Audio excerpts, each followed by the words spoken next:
ਅੱਜ ਤੋਂ 29 ਵਰ੍ਹੇ ਪਹਿਲਾਂ ਗੁਰਦਾਸਪੁਰ ਜ਼ਿਲ੍ਹੇ ਵਿੱਚ ਪੈਂਦੇ ਪਿੰਡ ਅਲਾਵਲਪੁਰ ਦੇ ਬਲਵਿੰਦਰ ਸਿੰਘ ਨੌਜਵਾਨ ਨੂੰ ਪੁਲਿਸ ਨੇ ਝੂਠੇ ਮੁਕਾਬਲੇ ਦੇ ਵਿੱਚ ਸ਼ਹੀਦ ਕਰ ਦਿੱਤਾ ਸੀ। ਭਾਈ ਬਲਵਿੰਦਰ ਸਿੰਘ ਦੋ ਭੈਣਾਂ ਦਾ ਇਕਲੌਤਾ ਭਰਾ ਸੀ। ਭਾਈ ਬਲਵਿੰਦਰ ਸਿੰਘ ਦੀ ਮਾਤਾ ਨੇ ਲੰਬੀ ਜਦੋਜਹਿਦ ਕੀਤੀ, ਦੋਨਾਂ ਬੇਟੀਆਂ ਦੀ ਪਰਵਰਿਸ਼ ਕੀਤੀ ਔਰ ਉਸ ਤੋਂ ਇਲਾਵਾ ਕੋਰਟ ਕਚਹਿਰੀਆਂ ਦੇ ਵਿੱਚ ਇਸ ਲੜਾਈ ਨੂੰ ਲੜਿਆ ਔਰ ਲੰਬੇ ਸੰਘਰਸ਼ ਤੋਂ ਬਾਅਦ 29 ਵਰ੍ਹਿਆਂ ਬਾਅਦ ਦੋਸ਼ੀ ਪੁਲਿਸ ਵਾਲਿਆਂ ਨੂੰ ਉਮਰ ਕੈਦ ਦੀ ਸਜ਼ਾ ਹੋਈ ਹੈ।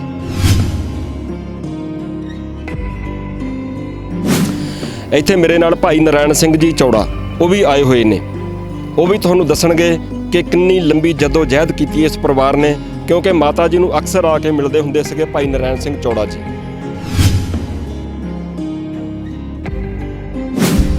ਇਹ ਹੈ ਭਾਈ ਬਲਵਿੰਦਰ ਸਿੰਘ ਹੋਰਾਂ ਦੀ ਪੁਰਾਣੀ ਤਸਵੀਰ। ਭਾਈ ਬਲਵਿੰਦਰ ਸਿੰਘ ਹੋਰਾਂ ਨੂੰ ਝੂਠੇ ਮੁਕਾਬਲੇ ਦੇ ਵਿੱਚ ਮਾਰਨ ਵਾਲੇ ਪੁਲਿਸ ਵਾਲਿਆਂ ਨੂੰ ਜੋ 29 ਵਰ੍ਹਿਆਂ ਬਾਅਦ ਸਜ਼ਾ ਮਿਲੀ ਹੈ, ਕੀ ਤੁਹਾਨੂੰ ਲੱਗਦਾ ਕਿ ਇਹਨੂੰ ਇਨਸਾਫ ਕਹਿਣਾ ਬਣਦਾ ਹੈ? ਸ਼ਹੀਦ ਭਾਈ ਬਲਵਿੰਦਰ ਸਿੰਘ ਹੋਰਾਂ ਦੇ ਭੈਣ ਜੀ ਮੇਰੇ ਨਾਲ ਬੈਠੇ ਨੇ, ਤੁਸੀਂ ਉਹਨਾਂ ਨੂੰ ਦੇਖ ਸਕਦੇ ਹੋ। ਇਹ ਨੇ ਦੋਨੋਂ ਹੀ ਭੈਣਾਂ ਸ਼ਹੀਦ ਭਾਈ ਬਲਵਿੰਦਰ ਸਿੰਘ ਹੋਰਾਂ ਦੀਆਂ। ਗੁਰਦਾਸਪੁਰ ਜ਼ਿਲ੍ਹੇ ਦੇ ਹੀ ਪਿੰਡ ਮੰਗੀਆਂ ਵਿਖੇ ਆਏ ਹੋਏ ਆਪਾਂ, ਜਿੱਥੇ ਬਲਵਿੰਦਰ ਸਿੰਘ ਹੋਰਾਂ ਦੀ ਇੱਕ ਭੈਣ ਰਹਿੰਦੀ ਹੈ। ਮੈਂ ਉਸ ਭੈਣ ਦੇ ਨਾਲ ਤੁਹਾਡੀ ਮੁਲਾਕਾਤ ਵੀ ਕਰਵਾਊਂਗਾ। ਬਲਵਿੰਦਰ ਸਿੰਘ ਹੋਰਾਂ ਦੇ ਦੂਜੇ ਭੈਣ ਜੀ ਉਹ ਕਿਸੇ ਹੋਰ ਜਗ੍ਹਾ ਤੇ ਰਹਿੰਦੇ ਨੇ ਔਰ ਉਹ ਵੀ ਅੱਜ ਇੱਥੇ ਆਏ ਹੋਏ ਨੇ। ਮੈਂ ਉਹਨਾਂ ਦੇ ਨਾਲ ਵੀ ਤੁਹਾਡੀ ਮੁਲਾਕਾਤ ਕਰਵਾਉਣਾ।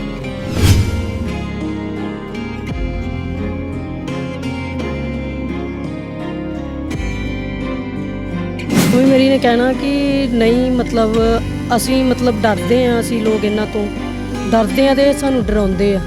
ਠੀਕ ਹੈ ਨਾ ਜੀ, ਜੇ ਅਸੀਂ ਨਹੀਂ ਡਰਾਂਗੇ ਤੇ ਸਾਨੂੰ ਕੋਈ ਡਰਾ ਨਹੀਂ ਸਕਦਾ ਹੈ। ਸਵੈਟਰ ਬੁਣ ਕੇ ਗੁਜ਼ਾਰਾ ਕਰਨਾ। 6 ਮਹੀਨੇ ਬਾਅਦ ਹੀ ਮੇਰੇ ਪਾਪਾ ਜੀ ਵੀ ਇਦਾਂ ਹੋ ਗਏ ਸੀਗੇ। ਉਹਨਾਂ ਦੇ ਜਾਣ ਤੋਂ ਬਾਅਦ ਫਿਰ ਮੰਮੀ ਸੀਗੇ ਇਕੱਲੇ। ਉਹਨਾਂ ਨੇ ਸਵੈਟਰ ਬੁਣ ਕੇ ਘਰ ਦਾ ਖਰਚਾ ਤੇ ਵੀਰ ਜੀ ਦੇ ਕੇਸ ਤੇ ਜਾਣਾ,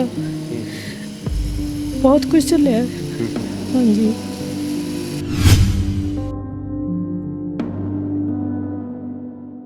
ਸਵਾਗਤ ਹੈ ਦੋਸਤੋ ਤੁਹਾਡਾ ਆਪਣਾ ਸਾਂਝਾ ਪੰਜਾਬ ਟੀਵੀ ਤੇ ਮੈਂ ਭੁਪਿੰਦਰ ਸਿੰਘ ਸੱਜਣ।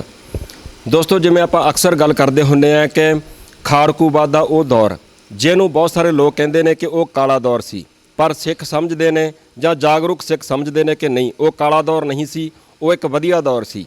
ਉਦੋਂ ਆਪਣੇ ਹੱਕਾਂ ਦੀ ਖਾਤਰ, ਪੰਜਾਬ ਦੇ ਹੱਕਾਂ ਦੀ ਖਾਤਰ, ਖਾਲਸਾ ਪੰਥ ਦੀਆਂ ਵਾਜਬ ਮੰਗਾਂ ਦੀ ਖਾਤਰ ਜੂਝ ਰਹੇ ਸਨ ਇੱਦਾਂ ਦੇ ਸੂਰਬੀਰ ਬਹਾਦਰ ਯੋਧੇ, ਜਿਨ੍ਹਾਂ ਨੂੰ ਘਰਾਂ ਵਿੱਚੋਂ ਚੁੱਕ ਕੇ ਉਹਨਾਂ ਸਮੇਂ ਦੇ ਵਿੱਚ ਪੁਲਿਸ ਨੇ ਕਿਸੇ ਨੂੰ ਝੂਠੇ ਮੁਕਾਬਲੇ ਦੇ ਵਿੱਚ ਮਾਰ ਦਿੱਤਾ।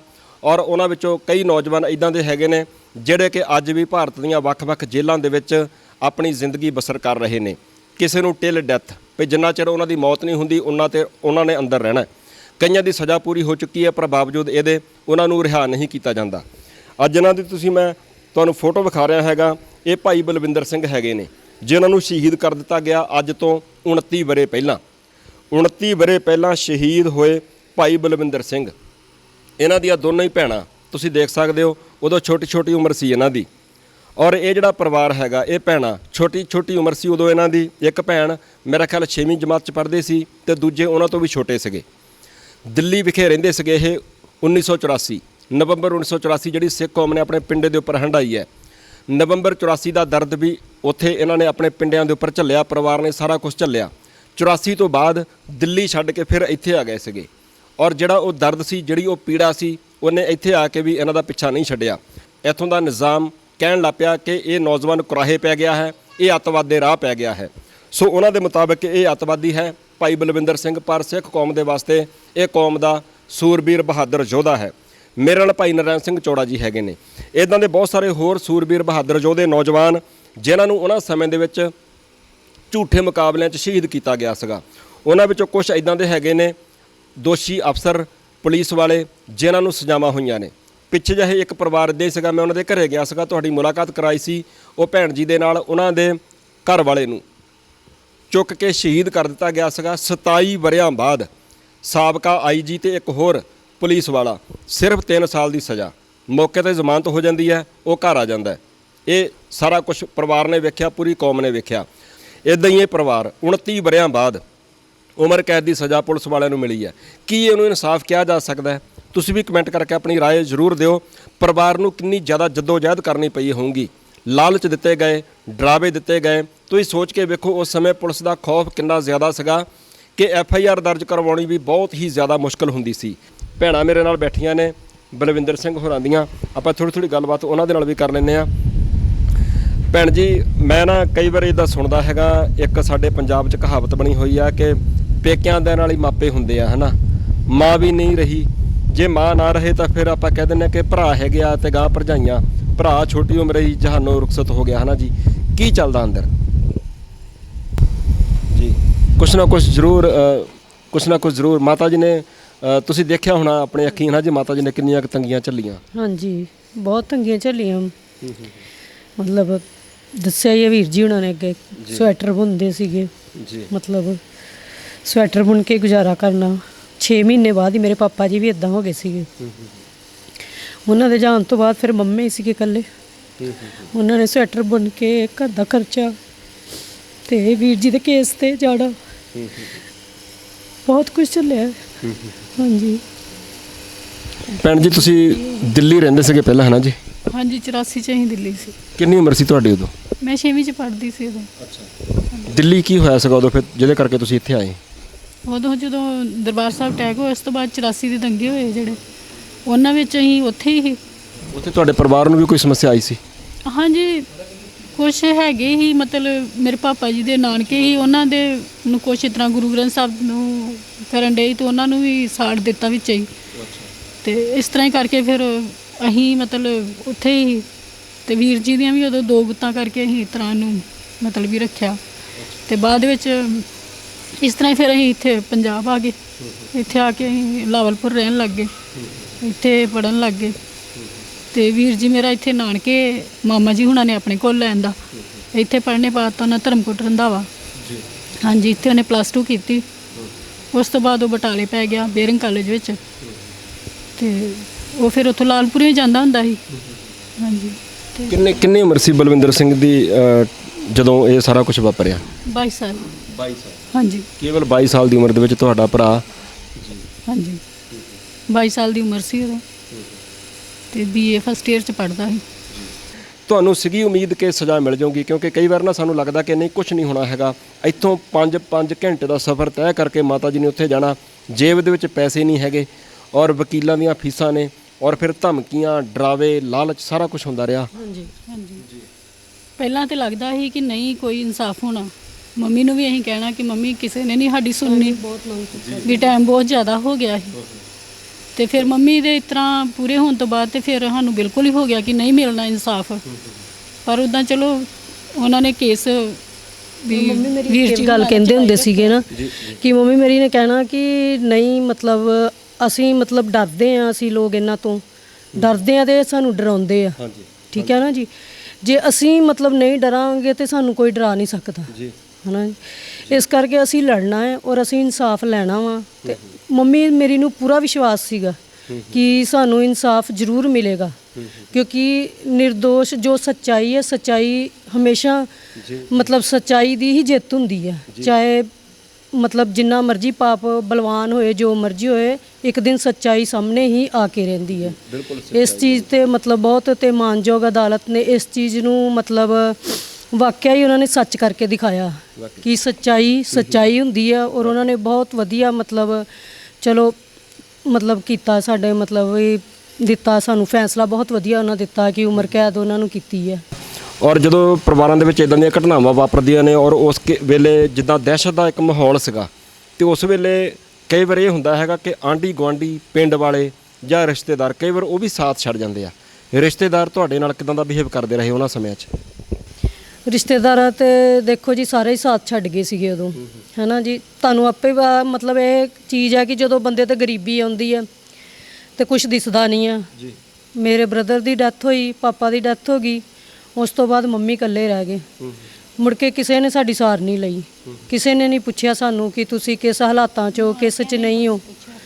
ਹਾਂਜੀ, ਮਤਲਬ ਟਾਈਮ ਮੰਮੀ ਨੇ ਤਾਂ ਦੱਸਿਆ ਹੀ ਹੈ ਤੁਹਾਨੂੰ, ਵੀਰ ਜੀ ਹੁਣਾਂ ਨੇ, ਵੀ ਇਸ ਤਰ੍ਹਾਂ ਹੀ ਬਸ ਕੋਈ ਸਵੈਟਰ ਬੁਣ ਲਏ ਜਾਂ ਕੁਛ ਇਦਾਂ ਕਰਕੇ ਟਾਈਮ ਪਾਸ ਕੀਤਾ। ਵੀ ਮਤਲਬ ਅਸੀਂ ਬਹੁਤ ਸੰਤਾਪ ਝੱਲਿਆ ਇਸ ਪਿੰਡੇ ਦੇ ਉੱਤੇ, ਮੇਰੀ ਮਾਤਾ ਨੇ ਝੱਲਿਆ ਤੇ ਨਾਲ ਨਾਲ ਅਸੀਂ ਵੀ ਝੱਲਿਆ। ਹਾਂਜੀ, ਤਾਂ ਮਤਲਬ ਆਪਣੇ ਵੀ ਰਾਤ ਸਾਥ ਛੱਡ ਜਾਂਦੇ ਆ। ਬਾਅਦ ਚ ਮੰਨ ਲਓ ਚਾਚੇ ਹੁਣਾਂ ਨੇ ਸਾਨੂੰ ਮਤਲਬ ਘਰਾਂ ਤੋਂ ਕੱਢ ਦਿੱਤਾ, ਨਾਨਕੇ ਆ ਕੇ ਮੇਰੀ ਮੰਮੀ ਰਹਿਣ ਲੱਗ ਗਏ। ਉਹਨਾਂ ਨੇ ਵੀ ਮਤਲਬ ਇਹੋ ਹੀ ਸੋਚਿਆ ਕਿ ਇਹਨਾਂ ਦਾ ਕਿਹੜਾ ਹੈਗਾ ਕੋਈ ਹੁਣ ਪਿੱਛੇ, ਤੇ ਉਹਨਾਂ ਨੇ ਸਾਨੂੰ ਦੀਦੀ ਮਤਲਬ ਘਰੋਂ ਕੱਢਦਾ। ਔਰ ਮੈਂ ਵੈਸੇ ਉਦੋਂ ਜੇ ਕੁਆਰੀ ਸੀਗੀ। ਹਾਂਜੀ, ਤੇ ਫਿਰ ਮੇਰਾ ਵੀ ਇੱਕ ਬੋਝ ਸੀਗਾ ਮੰਮੀ ਤੇ, ਜਿਹੜਾ ਉਹਨਾਂ ਨੇ ਮਤਲਬ ਬਹੁਤ ਮਤਲਬ ਜ਼ਿੰਮੇਵਾਰੀ ਨਿਭਾਈ, ਜਿਸ ਤਰ੍ਹਾਂ ਮਰਜ਼ੀ ਔਖੇ ਸੌਖੇ ਹੋ ਕੇ ਮਤਲਬ ਮਿਹਨਤ ਆਪਣੀ ਦੇ ਨਾਲ। ਮਤਲਬ ਉਹਨਾਂ ਕਦੀ ਨਹੀਂ ਇਦਾਂ ਦਾ ਸੋਚਿਆ ਕਿ ਮੈਨੂੰ ਕਿਸੇ ਤੋਂ ਮੈਂ ਮਤਲਬ ਕੋਈ ਮਦਦ ਦੀ ਉਮੀਦ ਰੱਖਾਂ, ਇਦਾਂ ਦਾ ਉਹਨਾਂ ਦਾ ਕਦੀ ਵਿਚਾਰ ਨਹੀਂ ਸੀ ਹੋਇਆ। ਤੇ ਨਾ ਉਹਨਾਂ ਕਦੀ ਮਤਲਬ ਇਹੋ ਜਿਹਾ ਅਹਿਸਾਸ ਸਾਡੇ 'ਚ ਵੀ ਆਉਣ ਦਿੱਤਾ ਸੀਗਾ ਕਿ ਅਸੀਂ ਵੀ ਮਤਲਬ ਵੀ ਕਿਸੇ ਤੇ, ਪਰ ਜੋ ਮਤਲਬ ਆਪਣੇ ਹਾਂਜੀ ਲਾਪਤਾ ਪੰਜਾਬ ਨੇ ਮਤਲਬ ਜੋ ਸਾਡੀ ਮਦਦ ਕੀਤੀ, ਜੋ ਉਹਨਾਂ ਨੇ ਮਤਲਬ ਸਾਡੇ ਲਈ ਕੀਤਾ ਵਾ, ਉਹਦਾ ਦੇਣ ਤੇ ਅਸੀਂ ਮਤਲਬ ਦੇ ਨਹੀਂ ਸਕਦੇ। ਠੀਕ ਹੈ ਨਹੀਂ, ਬਾਕੀ ਇਹ ਆ ਕਿ ਮਾਪੇ ਤੇ ਤੁਹਾਨੂੰ ਪਤਾ ਹੀ ਆ ਕਿ ਮਾਪੇ ਤੇ ਹਮੇਸ਼ਾ ਨਹੀਂ ਰਹਿੰਦੇ, ਭਰਾ ਰਹਿੰਦੇ ਆ, ਜਿਹੜਾ ਮਤਲਬ ਉਹਨਾਂ ਨੇ ਸਾਡੇ ਤੋਂ ਪਹਿਲਾਂ ਹੀ ਖੋ ਚੁੱਕੇ ਸੀਗੇ।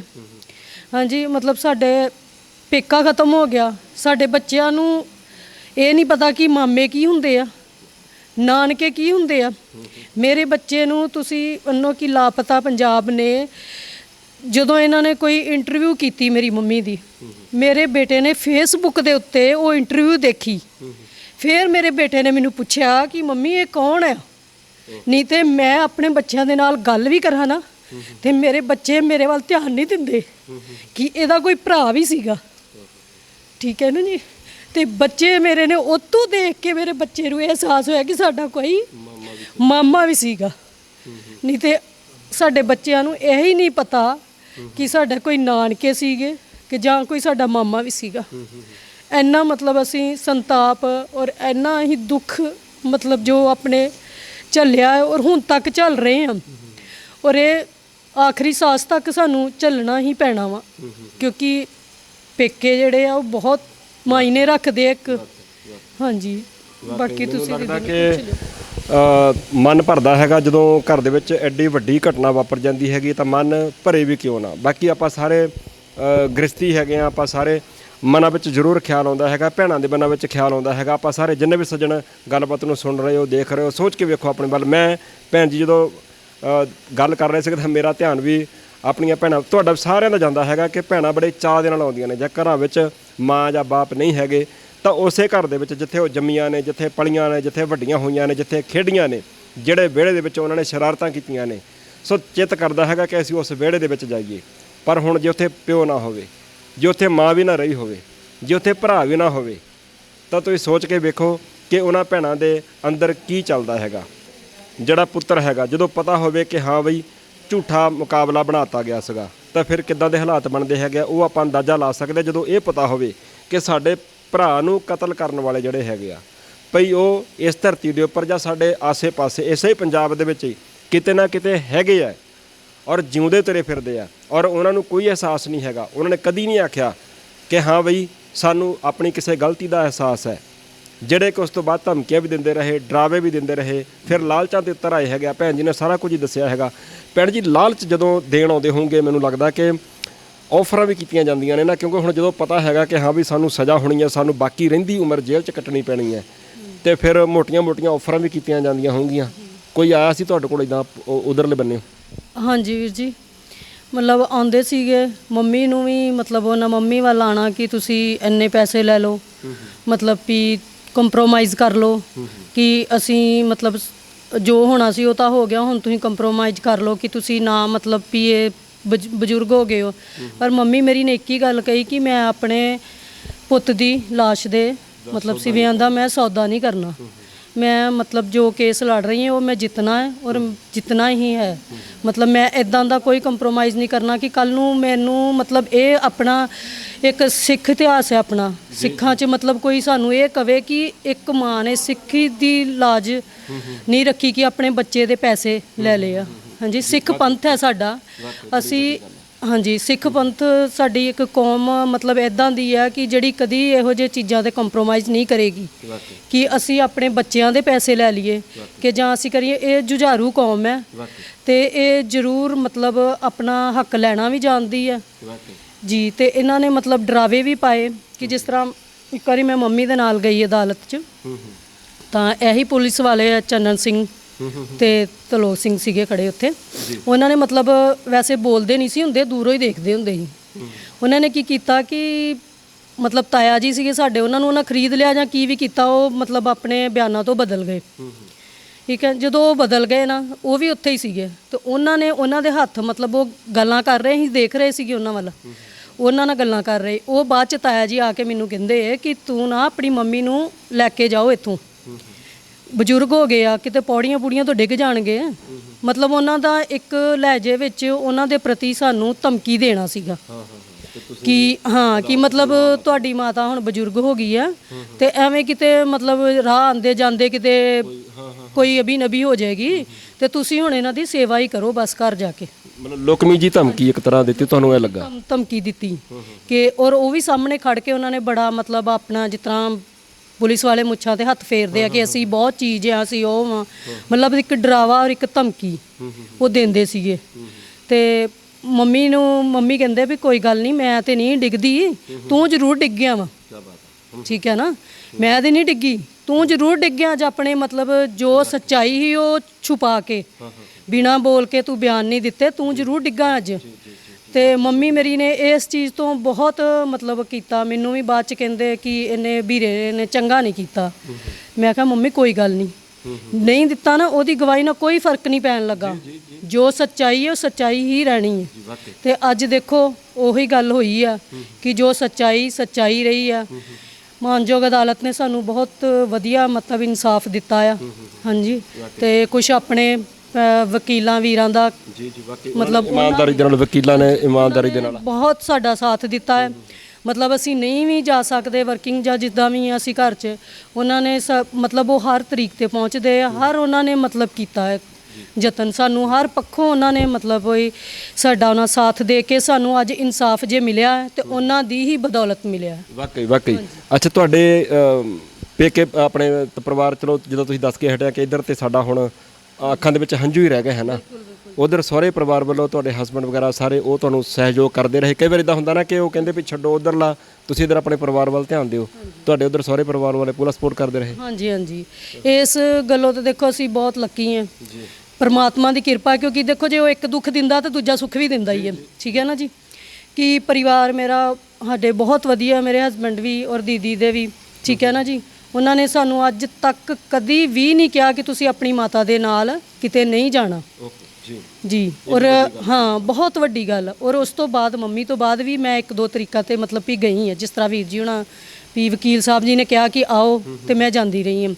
ਤੇ ਉਦੋਂ ਵੀ ਮੇਰੇ ਹਸਬੈਂਡ ਨੇ ਕਦੀ ਮੈਨੂੰ ਨਹੀਂ ਕਿਹਾ ਕਿ ਤੂੰ ਨਹੀਂ ਜਾਣਾ, ਉਹਨਾਂ ਕਹਿਣਾ ਕੋਈ ਗੱਲ ਨਹੀਂ ਤੂੰ ਜਾ, ਕਿਉਂਕਿ ਇੱਕ ਵਿਸ਼ਵਾਸ ਸੀਗਾ ਦਿਲ 'ਚ ਕਿ ਅਸੀਂ ਇਨਸਾਫ ਲੈਣਾ, ਇਨਸਾਫ ਮਿਲੇਗਾ ਸਾਨੂੰ। ਇਸ ਕਰਕੇ ਅਸੀਂ ਇਸ ਲਈ ਤੇ ਪਰਮਾਤਮਾ ਦੀ ਕਿਰਪਾ ਨਾਲ ਤੁਰੇ ਹੀ ਰਹੇ ਹਾਂ। ਵਾਕਈ ਮੈਨੂੰ ਲੱਗਦਾ ਕਿ ਇਹ ਵੀ ਇੱਕ ਬਹੁਤ ਵੱਡੀ ਗੱਲ ਹੁੰਦੀ ਹੈਗੀ ਹੈ ਕਿ ਜਦੋਂ ਆਪਣੇ ਹਸਬੈਂਡ ਜਿਹੜੇ ਹੈਗੇ ਜਾਂ ਆਪਣਾ ਜੀਵਨ ਸਾਥੀ ਜਦੋਂ ਉਹ ਤੁਹਾਡੀ ਨਾਲ ਬਾਂਹ ਫੜ ਲਵੇ ਕਿ ਭਾਈ ਮੈਂ ਤੇਰੇ ਨਾਲ ਆ, ਵੀ ਚਲੋ ਆਪਾਂ ਕੋਰਟ ਕਚਹਿਰੀਆਂ ਤੱਕ ਤੁਹਾਡੇ ਨਾਲ ਚੱਲਦੇ ਹਾਂ। ਭਾਈ ਨਰਾਇਣ ਸਿੰਘ ਚੌੜਾ ਜੀ ਦੇ ਬਾਰੇ ਮੇਰੇ ਖਿਆਲ ਤੁਸੀਂ ਕੋਈ ਗੱਲ ਦੱਸ ਰਹੇ ਸੀਗੇ ਮੈਨੂੰ ਪਹਿਲਾਂ। ਹਾਂਜੀ, ਹੈ ਨਾ, ਉਹਨਾਂ ਬਾਰੇ ਮੈਂ ਮਤਲਬ ਅੱਜ ਹੀ ਅਸੀਂ ਉਹਨਾਂ ਨੂੰ ਮਿਲੇ ਆ। ਨਾਮ ਚਲੋ ਅੱਗੇ ਸੁਣਿਆ ਸੀਗਾ ਪਰ ਅਸੀਂ ਕਦੀ ਮਿਲੇ ਨਹੀਂ ਸੀ। ਅੱਜ ਪਹਿਲੇ ਦਿਨ ਹੀ ਅਸੀਂ ਇਹਨਾਂ ਨੂੰ ਮਤਲਬ ਰੂਬਰੂ ਦੇਖਿਆ, ਇਹਨਾਂ ਨੂੰ ਜਾਂ ਮਿਲੇ ਆ। ਅੱਛਾ, ਤੁਸੀਂ ਕੋਈ ਗੱਲ ਕਰਦੇ ਸੀਗੇ ਕੋਈ ਪਹਿਲਾਂ ਕਿ ਦੂਜੀ ਧਿਰ ਦੇ ਵਕੀਲ ਨੇ ਕੁਛ ਇਦਾਂ ਕਿਹਾ ਸੀਗਾ ਵੀ ਹੈ ਨਾ ਉਹ ਵੀ ਇਹ ਅੱਤਵਾਦੀ ਹੈ ਇਦਾਂ? ਬਿਲਕੁਲ ਹਾਂਜੀ, ਉਹ ਮਤਲਬ ਦੂਜੀ ਧਿਰ ਜਿਹੜੇ ਉਹ ਤੇ ਇਹੀ ਕਹਿੰਦੇ ਸੀਗੇ ਵੀ ਇਹ ਅੱਤਵਾਦੀ ਨੇ ਔਰ ਇਹਨਾਂ ਦਾ ਕੇਸ ਜਿਹੜਾ ਹੈ ਉਹ ਵੀ ਹੀ ਅੱਤਵਾਦੀ ਹੀ ਲੜ ਰਹੇ ਨੇ।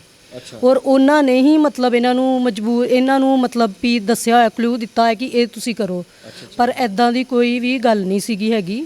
ਉਹ ਤੁਹਾਨੂੰ ਦੱਸਿਆ ਹੀ ਹੈ ਵੀਰ ਜੀ ਹੁਣਾਂ ਨੇ, ਮਤਲਬ ਜਿਸ ਤਰ੍ਹਾਂ ਮਮਾ ਨੇ ਵੀ ਕੀਤਾ ਆ। ਹਾਂਜੀ, ਬਾਕੀ ਐਦਾਂ ਦੀ ਕੋਈ ਗੱਲ ਨਹੀਂ ਸੀਗੀ ਹੈਗੀ ਵੀ ਜਾਂ ਸਾਨੂੰ ਮਤਲਬ ਇਦਾਂ ਦਾ ਹੀ। ਬਾਕੀ ਪੁਲਿਸ ਵਾਲਿਆਂ ਨੇ ਕੋਈ ਕਮੀ ਨਹੀਂ ਛੱਡੀ ਇਸ ਚੀਜ਼ 'ਚ ਕਿ ਰਿਸ਼ਵਤ ਦੇਣ 'ਚ, ਧਮਕੀਆਂ ਦੇਣ 'ਚ। ਇੱਥੋਂ ਤੱਕ ਕਿ ਜਦੋਂ ਵੀਰ ਜੀ ਦਾ ਮਤਲਬ ਇਦਾਂ ਹੋ ਗਏ ਸੀਗੇ, ਸਾਡੇ ਘਰ ਜਾ ਕੇ ਸਾਡੇ ਕਿਸੇ ਰਿਸ਼ਤੇਦਾਰ ਨੂੰ ਨਹੀਂ ਸੀ ਬੈਠਣ ਦਿੰਦੇ।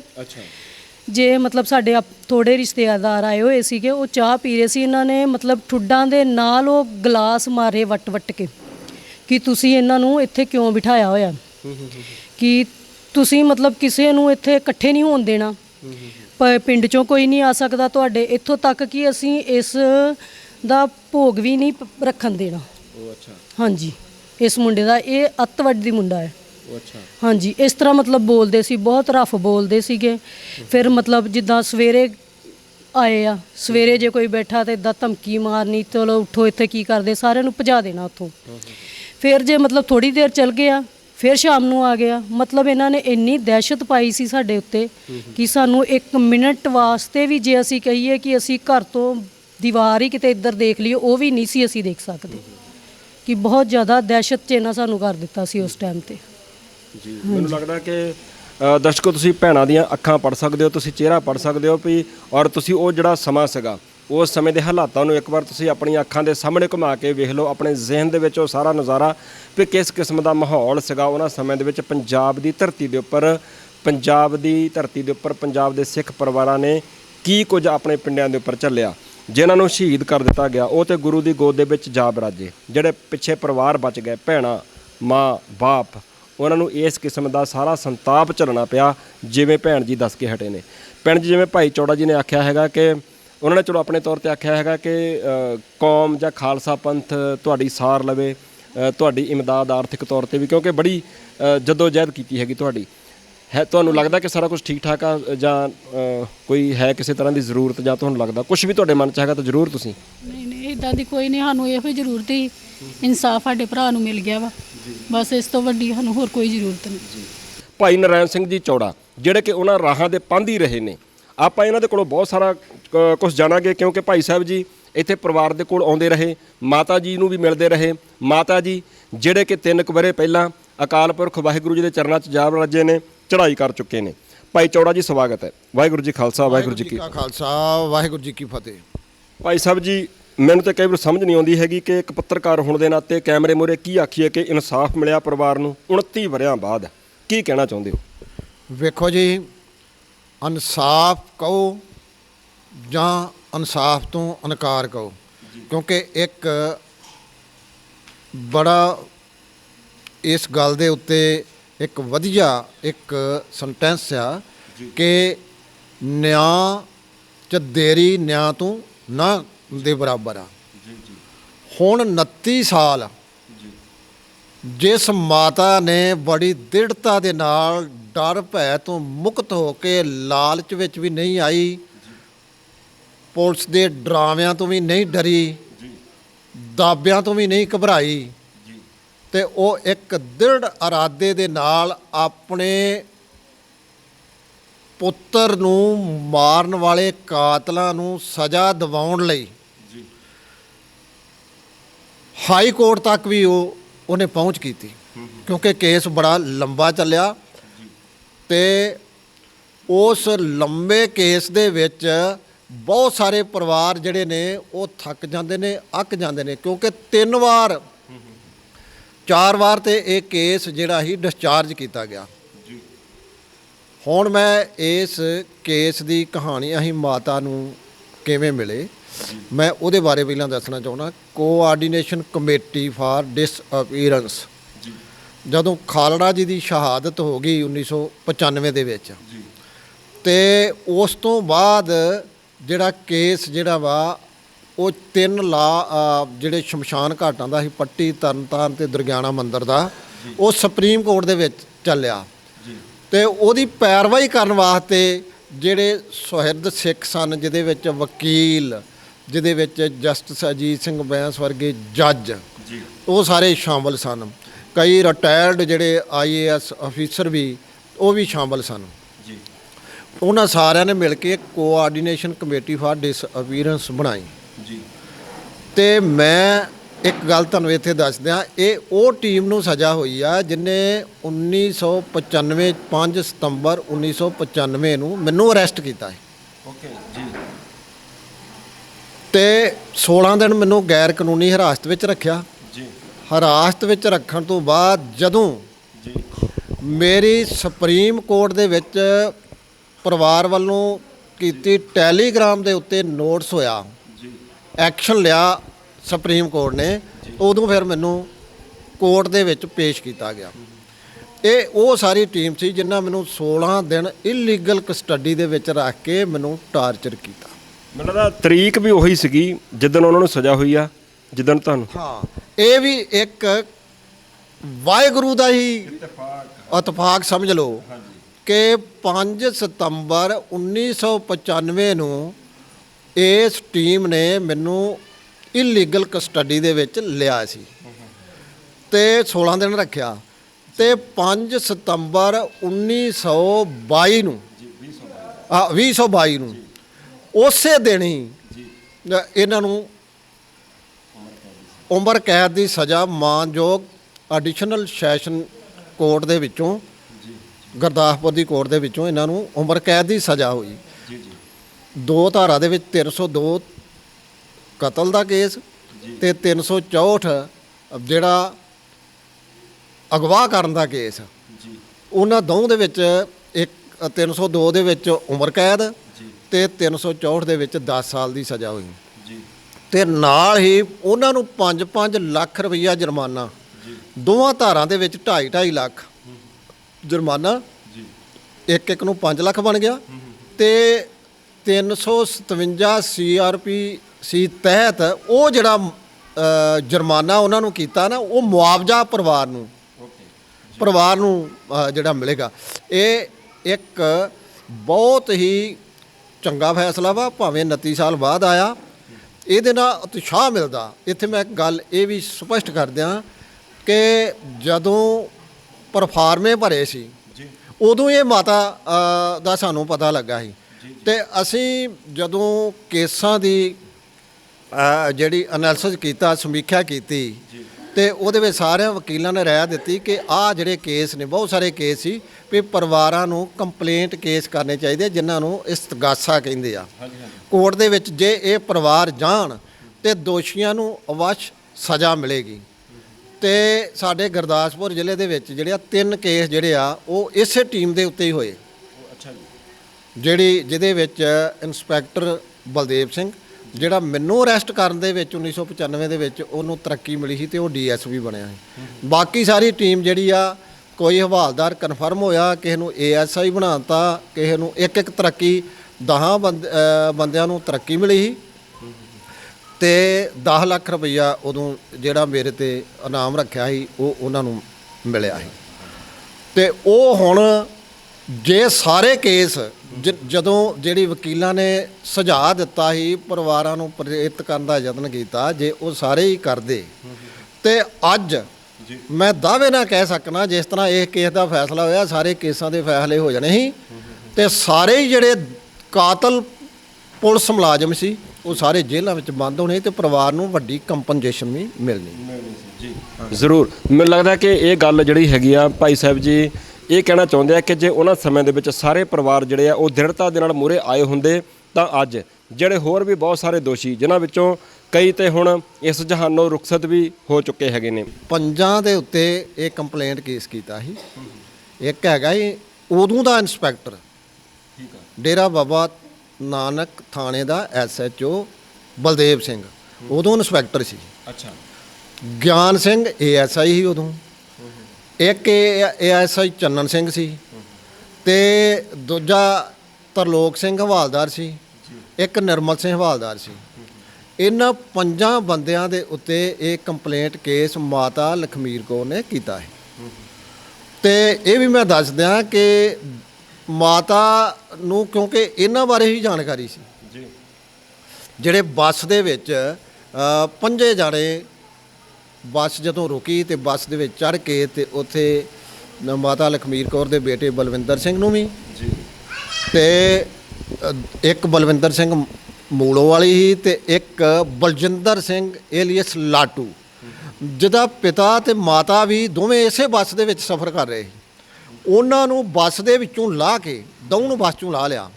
ਇਹਨੂੰ ਕਿਵੇਂ ਬੱਸ ਚੋਂ ਲਾ ਲਿਆ, ਜਦੋਂ ਮੈਂ ਉਹ ਪਰਫਾਰਮਾ ਭਰਿਆ ਨਾ ਬੜੀ, ਮੈਂ ਇਹਦੇ ਤੇ ਆਰਟੀਕਲ ਵੀ ਲਿਖਿਆ ਸੀ, ਉਹ ਵੀ ਅਖਬਾਰਾਂ ਦੇ ਵਿੱਚ, ਦੁਨੀਆ ਭਰ ਦੀਆਂ ਅਖਬਾਰਾਂ ਦੇ ਵਿੱਚ ਛਪਿਆ। ਹੋਇਆ ਕੀ ਸੀ ਕਿ ਸੇਮ ਬਲਵਿੰਦਰ ਸਿੰਘ, ਸੇਮ ਪਿਤਾ ਦਾ ਨਾਂ ਹਰਜੀਤ ਸਿੰਘ ਤੇ ਸੇਮ ਪਿੰਡ ਦਾ ਨਾਂ ਅਲਾਵਲਪੁਰ। ਇੱਕ ਥਾਣਾ ਕਲਾਨੌਰ 'ਚ ਸੀ ਤੇ ਇੱਕ ਥਾਣਾ ਸ੍ਰੀ ਹਰਗੋਬਿੰਦਪੁਰ 'ਚ ਸੀ। ਜਿਹੜਾ ਸ੍ਰੀ ਹਰਗੋਬਿੰਦਪੁਰ ਥਾਣੇ ਦਾ ਬਲਵਿੰਦਰ ਸਿੰਘ ਸੀ ਜੀ ਉਹ ਪੁਲਿਸ ਨੂੰ ਵਾਂਟਡ ਸੀ। ਅੱਛਾ ਤੇ ਜਦੋਂ ਇਹਨੂੰ ਪੁੱਛਿਆ, ਇਹ ਆਪਣੀ ਜਿਹੜੀ ਮਾਤਾ ਸੀ ਨਾ, ਆਪਣੇ ਬੇਟੇ ਦੇ ਨਾਲ ਆਪਣੀ ਭੈਣ ਨੂੰ ਮਿਲ ਕੇ ਵਾਪਸ ਆ ਰਹੀ ਸੀ।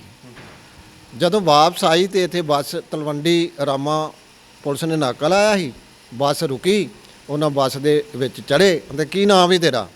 ਉਹਦਾ ਬਲਵਿੰਦਰ ਸਿੰਘ, ਪਿਤਾ ਦਾ ਨਾਂ ਹਰਜੀਤ ਸਿੰਘ, ਪਿੰਡ ਅਲਾਵਲਪੁਰ। ਉਹਨੂੰ ਲਾ ਲਿਆ।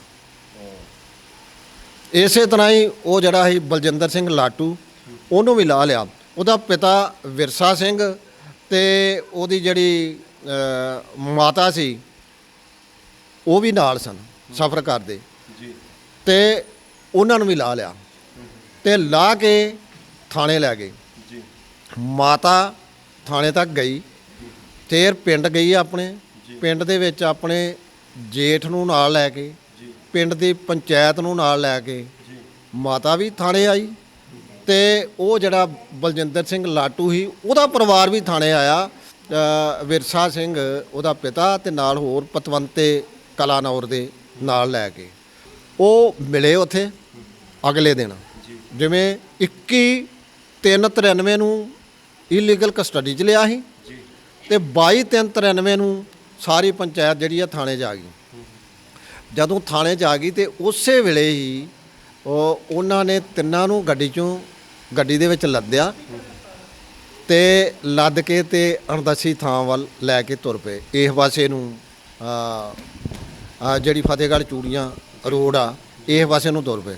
ਉਹਨਾਂ ਤਿੰਨਾਂ ਨੇ ਰੌਲਾ ਪਾਇਆ ਆਪਣੇ ਮਾਪੇ ਵੇਖ ਕੇ, ਅੱਛਾ ਭਾਈ ਸਾਨੂੰ ਬਚਾ ਲਓ, ਇਹਨਾਂ ਸਾਨੂੰ ਮਾਰ ਦੇਣਾ। ਕਿਉਂਕਿ ਉਹਨਾਂ ਨੂੰ ਸੁੱਝ ਗਈ ਸੀ, ਉਹਨਾਂ ਨੂੰ ਗੱਲਬਾਤ ਉਹਨਾਂ ਨਾਲ ਹੋਈ ਹੋਏਗੀ, ਉਹਨਾਂ ਨੂੰ ਥ੍ਰੈਟ ਦਿੱਤੀ ਹੋਏਗੀ ਵੀ ਤੁਹਾਨੂੰ ਛੱਡਣਾ ਨਹੀਂ, ਮਾਰ ਦੇਣਾ। ਤੇ ਥੋੜੀ ਦੇਰ ਬਾਅਦ ਹੀ ਠਾ ਹੋ ਗਈ, ਕਿਉਂਕਿ ਬਹੁਤੀ ਦੂਰ ਨਹੀਂ ਉੱਥੋਂ ਗੋਲੀ ਜਦੋਂ ਚੱਲਦੀ ਆ ਤੇ ਬੜੀ ਦੂਰ ਤੱਕ ਉਹਦੀ ਆਵਾਜ਼ ਜਾਂਦੀ ਆ। ਤੇ ਜਦੋਂ ਬਹੁਤ ਸਾਰੀਆਂ ਗੋਲੀਆਂ ਚੱਲਦੀਆਂ ਤੇ ਉਦੋਂ ਤੇ ਇੰਜ ਜਾਪਦਾ ਵੀ ਜਿਵੇਂ ਦਪਾਕ ਦੀ ਜੰਗ ਲੱਗ ਗਈ ਆ। ਉਹਨਾਂ ਤਿੰਨਾਂ ਨੂੰ ਲਿਆ ਕੇ ਉੱਥੇ ਝੂਠੇ ਮੁਕਾਬਲੇ ਦੇ ਵਿੱਚ ਸ਼ਹੀਦ ਕਰ ਦਿੱਤਾ। ਫਿਰ ਜਿਹੜੀ ਲੋਕਾਂ ਨੇ ਗੱਲ ਦੱਸੀ, ਬੇਸ਼ੱਕ ਉਹ ਔਨ ਰਿਕਾਰਡ ਨਹੀਂ ਆਈ, ਕਿਉਂਕਿ ਲੋਕ ਕਿਤੇ ਭਈ ਗਵਾਹ ਬਣਨ ਦਾ ਯਤਨ ਹੀ ਨਹੀਂ ਕਰਦੇ, ਡਰਦੇ ਆ ਲੋਕ, ਪੁਲਿਸ ਦਾ ਟੈਰਰ ਹੀ ਇੰਨਾ ਸੀ। ਉਹਨਾਂ ਕੀ ਕੀਤਾ, ਲਾਸ਼ਾਂ ਥਾਣੇ ਖੜੀਆਂ ਟਰਾਲੀ ਦੇ ਉੱਤੇ ਲੱਦ ਕੇ, ਬਾਹਰ ਥਾਣੇ ਦੇ ਬਾਹਰ ਵਿਹੜੇ ਦੇ ਵਿੱਚ ਲਾਸ਼ਾਂ ਵਾਲੀ ਟਰਾਲੀ ਲਾਤੀ ਤੇ ਆਪ ਅੰਦਰ ਸ਼ਰਾਬ ਦਾ ਦੌਰ ਚਲਾਇਆ ਤੇ ਭੰਗੜੇ ਪਾਏ। ਫਿਰ FIR ਦੇ ਵਿੱਚ 100 ਦੇ ਕਰੀਬ ਜਿਹੜੇ ਮੁਲਾਜ਼ਮ ਨੇ, ਜਿਹਦੇ ਵਿੱਚ CRP ਵੀ ਹੋਰ ਵੀ ਜਿਹੜੀਆਂ ਫੋਰਸਾਂ ਹਨ ਤੇ ਵੱਖ-ਵੱਖ ਥਾਣਿਆਂ ਦੀ ਪੁਲਿਸ, ਉਹਨਾਂ ਨੂੰ ਇਨਵਾਲਵ ਕੀਤਾ ਇਹ ਦੱਸਣ ਵਾਸਤੇ ਕਿ ਬੜਾ ਤਗੜਾ ਮੁਕਾਬਲਾ ਹੋਇਆ ਵਾ। ਹੁਣ ਮੁਕਾਬਲਾ ਹੈ ਨਹੀਂ, ਬੜੀ ਤਕੜੀ ਗਵਾਹੀ। ਜਦੋਂ ਵਕੀਲਾਂ ਨੇ ਵੇਖਿਆ ਕਿ ਕੇਸ ਜਿਹੜਾ ਇਹ ਜੇ ਪਰਿਵਾਰ ਕਰਦੇ, ਇਸਤਗਾਸਾ ਕਰਦੇ, ਕੰਪਲੇਂਟ ਕੇਸ ਕਰਦੇ ਤੇ ਇਹਦੀ ਸਜ਼ਾ ਅਵੱਛ ਹੋਵੇਗੀ, ਮਾਤਾ ਤਿਆਰ ਹੋ ਗਈ। ਦੋ ਪਰਿਵਾਰਾਂ ਨੇ ਹੋਰ ਵੀ ਕੀਤਾ, ਉਹ ਵੀ ਸੇਮ ਪਾਰਟੀ ਇਹੋ ਹੀ, ਇਹੋ ਹੀ ਜਿਹਦੇ ਵਿੱਚ ਬਲਦੇਵ ਸਿੰਘ ਇੰਸਪੈਕਟਰ ਸੀ। ਇੱਥੇ ਵੀ ਮੈਂ ਦੱਸ ਦਿਆਂ, ਜਦੋਂ ਮਾਤਾ ਲਖਮੀਰ ਕੌਰ ਨੇ ਜਿਹੜੀ ਕੰਪਲੇਂਟ ਕੀਤੀ ਸੀ ਤੇ ਇੱਕ ਕੀਤੀ ਸੀ ਉਹ ਪਿੰਡ ਹੈਗਾ ਇੱਧਰ ਸ੍ਰੀ ਹਰਗੋਬਿੰਦਪੁਰ ਥਾਣੇ ਦੇ ਵਿੱਚ ਖਜਾਲਾ, ਉੱਥੋਂ ਦਾ ਪੰਜਾਬ ਸਿੰਘ ਸੀ। ਅੱਛਾ, ਜਿਹੜਾ ਬੜੀ ਛੋਟੀ ਜੀ ਉਮਰ ਦਾ, ਉਹਦੇ ਅਜੇ ਨਾਬਾਲਗ ਸੀ। ਉਹਨੂੰ ਵੀ ਜਿਹੜਾ ਵਾ ਵੀ ਇਸੇ ਹੀ ਥਾਣੇਦਾਰ ਨੇ ਕੰਨ 'ਚ ਰੱਖ ਕੇ ਉਹਦੇ ਗੋਲੀ ਵੱਜੀ। ਹੁਣ ਉਹਨਾਂ ਨੂੰ 3 ਕੇਸ ਹੋ ਗਏ ਉਹਦੇ ਵਿੱਚ ਪਹਿਲਾਂ ਸਮਨਿੰਗ ਹੋ ਗਈ, ਜਿਹੜਾ ਖਜਾਲੇ ਵਾਲਾ ਕੇਸ ਸੀ। ਜਦੋਂ ਸਮਨਿੰਗ ਹੋ ਗਈ ਤੇ ਸੰਮਣ ਤਮੀਲ ਹੋ ਗਏ ਤੇ ਬਲਦੇਵ ਸਿੰਘ SHO ਕੋਰਟ ਵਿੱਚ ਆਇਆ, ਪੇਸ਼ ਹੋਇਆ, ਨਾਲ ਉਹ ਵੀ ਜਿਹੜੇ ਹੋਰ ਦੋਸ਼ੀ ਸੀ ਉਹ ਵੀ ਪੇਸ਼ ਹੋਏ। ਤੇ ਉੱਥੇ ਜਿਹੜਾ ਮੈਜਿਸਟ੍ਰੇਟ ਸੀ JM ਸੀ ਜਿਹਦੇ ਕੋਲ ਉਹ ਕੇਸ ਚੱਲ ਰਿਹਾ ਸੀ, ਤੇ ਅਚਨਚੇਤ ਉਦਣ ਇਹ ਮਾਤਾ ਲਖਮੀਰ ਕੌਰ ਦੀ ਵੀ ਤਰੀਕ ਸੀ, ਤੇ ਉਹਨਾਂ ਵੇਖਿਆ, ਉਹਨੇ ਜੱਜ ਨੇ ਆਖਿਆ ਵੀ ਆ ਵੀ ਕੇਸ ਤੁਹਾਡੇ ਤੇ ਨਹੀਂ ਕਿਤੇ। ਉਹ ਉੱਥੇ ਹੀ ਘਬਰਾ ਗਿਆ। ਜਿਹੜਾ ਇੰਸਪੈਕਟਰ ਸੀ ਨਾ, ਜਿਹੜਾ ਬਹੁਤ ਹੀ ਸਿਪਲਾ ਵੀ ਸੀ ਤੇ ਬੜਾ ਕਰੂਅਲ ਵੀ ਸੀ, ਤੇ ਜਿੰਨੇ ਪਤਾ ਨਹੀਂ ਕਿੰਨੇ ਜਿਹੜੇ ਆ ਸਿੱਖ ਨੌਜਵਾਨ ਜਿਹੜੇ ਆ ਨਾ ਕੋਹ ਕੇ ਤਸੀਹੇ ਦੇਣ ਤੋਂ ਬਾਅਦ ਗੋਲੀਆਂ ਦਾ ਨਿਸ਼ਾਨਾ ਬਣਾ ਕੇ ਤੇ ਭੁੰਨ ਸੁੱਟੇ ਸੀ। ਤੇ ਉਹਨੂੰ ਇਹ ਕਿਹਾ ਜਾਂਦਾ, ਉਹਨੇ ਪਾਈ ਵੀ ਮੁੰਦਰੀ, ਵੀ ਜਿਹੜਾ ਬਹੁਤ ਉੱਚ ਅਧਿਕਾਰੀਆਂ ਦੀਆਂ ਨਜ਼ਰਾਂ ਦੇ ਵਿੱਚ ਬਹੁਤ ਚੰਗਾ ਥਾਣੇਦਾਰ ਹੋਏ ਨਾ, SHO ਹੋਏ, ਉਹਨੂੰ ਇੱਕ ਸਪੈਸ਼ਲ ਮੁੰਦਰੀ ਦਿੱਤੀ ਜਾਂਦੀ ਨਿਸ਼ਾਨੀ ਵਜੋਂ, ਵੀ ਇਹ ਜਿੱਥੇ ਵੀ ਜਾਏ ਜਿਹਨੂੰ ਮਿਲੇ ਉਹ ਮੁੰਦਰੀ ਵੇਖ ਕੇ ਹੀ, ਇਹਦਾ ਛਾਪ ਵੇਖ ਕੇ ਹੀ ਇਹਨੂੰ ਰਿਸਪੈਕਟ ਦੇ। ਹੁਣ ਉਹ ਘਬਰਾ ਗਿਆ ਉੱਥੇ। ਫਿਰ ਜਦੋਂ ਤੀਜੇ ਕੇਸ ਦੇ ਵਿੱਚ ਉਹਨੂੰ ਸਮਨਿੰਗ ਹੋ ਗਈ ਤੇ ਸੰਮਣ ਉਹਦੇ ਘਰ ਗਏ ਨਾ, ਤੇ ਉਹ ਸੰਮਣ ਫੜਦਿਆਂ ਸਾਰ ਹੀ ਹਵਾਕੇ ਨਾਲ ਹੀ ਮਰ ਗਿਆ। ਤੇ ਦੂਜੇ ਦੋ ਹੀ ਜਿਹੜੇ, ਇੱਕ ASI ਗਿਆਨ ਸਿੰਘ ਤੇ ASI ਨਿਰਮਲ ਸਿੰਘ, ਉਦੋਂ ਉਹ ਹਵਾਲਦਾਰ ਸੀ। ਜਦੋਂ ਇਹ ਕੇਸ ਹੋਇਆ ਨਾ, ਉਦੋਂ ਉਹ ਹਵਾਲਦਾਰ ਸੀ। ਤੇ ਉਹ ਹਵਾਲਦਾਰ, ਉਹਨਾਂ ਨੇ ਬੜੇ ਤਰਲੇ ਲਏ, ਇਹਨਾਂ ਤੇ ਪਰਿਵਾਰ ਦੇ ਉੱਤੇ ਦਬਾਅ ਵੀ ਪਾਇਆ, ਲਾਲਚ ਵੀ ਦਿੱਤਾ, ਔਰ ਬਹੁਤ ਸਾਰੇ ਜਿਹੜੇ ਸਿਆਸੀ ਬੰਦੇ ਸੀ ਉਹਨਾਂ ਦੇ ਰਾਹੀਂ ਵੀ ਯਤਨ ਕੀਤਾ, ਇੱਥੋਂ ਤੱਕ ਕਿ ਕਿਸੇ ਨਾ ਕਿਸੇ ਤਰੀਕੇ ਨਾਲ ਸਾਡੇ ਪਰਿਵਾਰ ਤੱਕ ਵੀ ਪਹੁੰਚ ਕੀਤੀ ਗਈ। ਮੇਰੇ ਕੋਲ ਨਹੀਂ ਆਇਆ ਸਿੱਧਾ, ਲੇਕਿਨ ਮੇਰੇ ਬ੍ਰਦਰ ਕੋਲ ਆਇਆ। ਤੇ ਉਹਨੂੰ ਕੀ ਕਿਹਾ, ਆਂਦਾ ਕਿ ਜਿਹੜਾ 10 ਲੱਖ ਰੁਪਈਆ ਉਹ ਮੈਂ ਉਹਦਾ ਨਾਮ ਲਿਆ ਨਾ, ਤੇਰੇ ਭਰਾ ਦਾ, ਮੇਰਾ ਨਾਮ ਲੈ ਕੇ, ਮੈਂ ਉਹ ਵੀ ਮੇਥੋਂ ਲੈ ਲੇ, ਤੇ ਨਾਲ ਹੀ ਹੋਰ ਕਹੇ ਤੇ ਮੈਂ ਹੋਰ ਵੀ ਦੇ ਦੇਣਾ, ਮੇਰਾ ਖਹਿੜਾ ਛੱਡੇ। ਪਰ ਮੈਂ ਤੇ ਖਹਿੜਾ ਉਹਦਾ ਕੀਤਾ ਹੀ ਨਹੀਂ। ਖਹਿੜਾ ਤੇ ਉਹਨੇ ਕਤਲ ਕੀਤੇ ਸੀ, ਪਰਿਵਾਰਾਂ ਨੇ ਕੰਪਲੇਂਟ ਕੇਸ ਕਰ ਦਿੱਤੇ। ਹੁਣ ਉਹ ਜਿਹੜੇ ਦੋ ਕੇਸ ਸੀ ਨਾ, ਬਾਕੀ ਦੂਜੇ ਦੋ, ਉਹਨਾਂ ਦੇ ਨਾਲ ਉਹਨੇ ਕੰਪਰੋਮਾਈਜ਼ ਕਰ ਲਿਆ।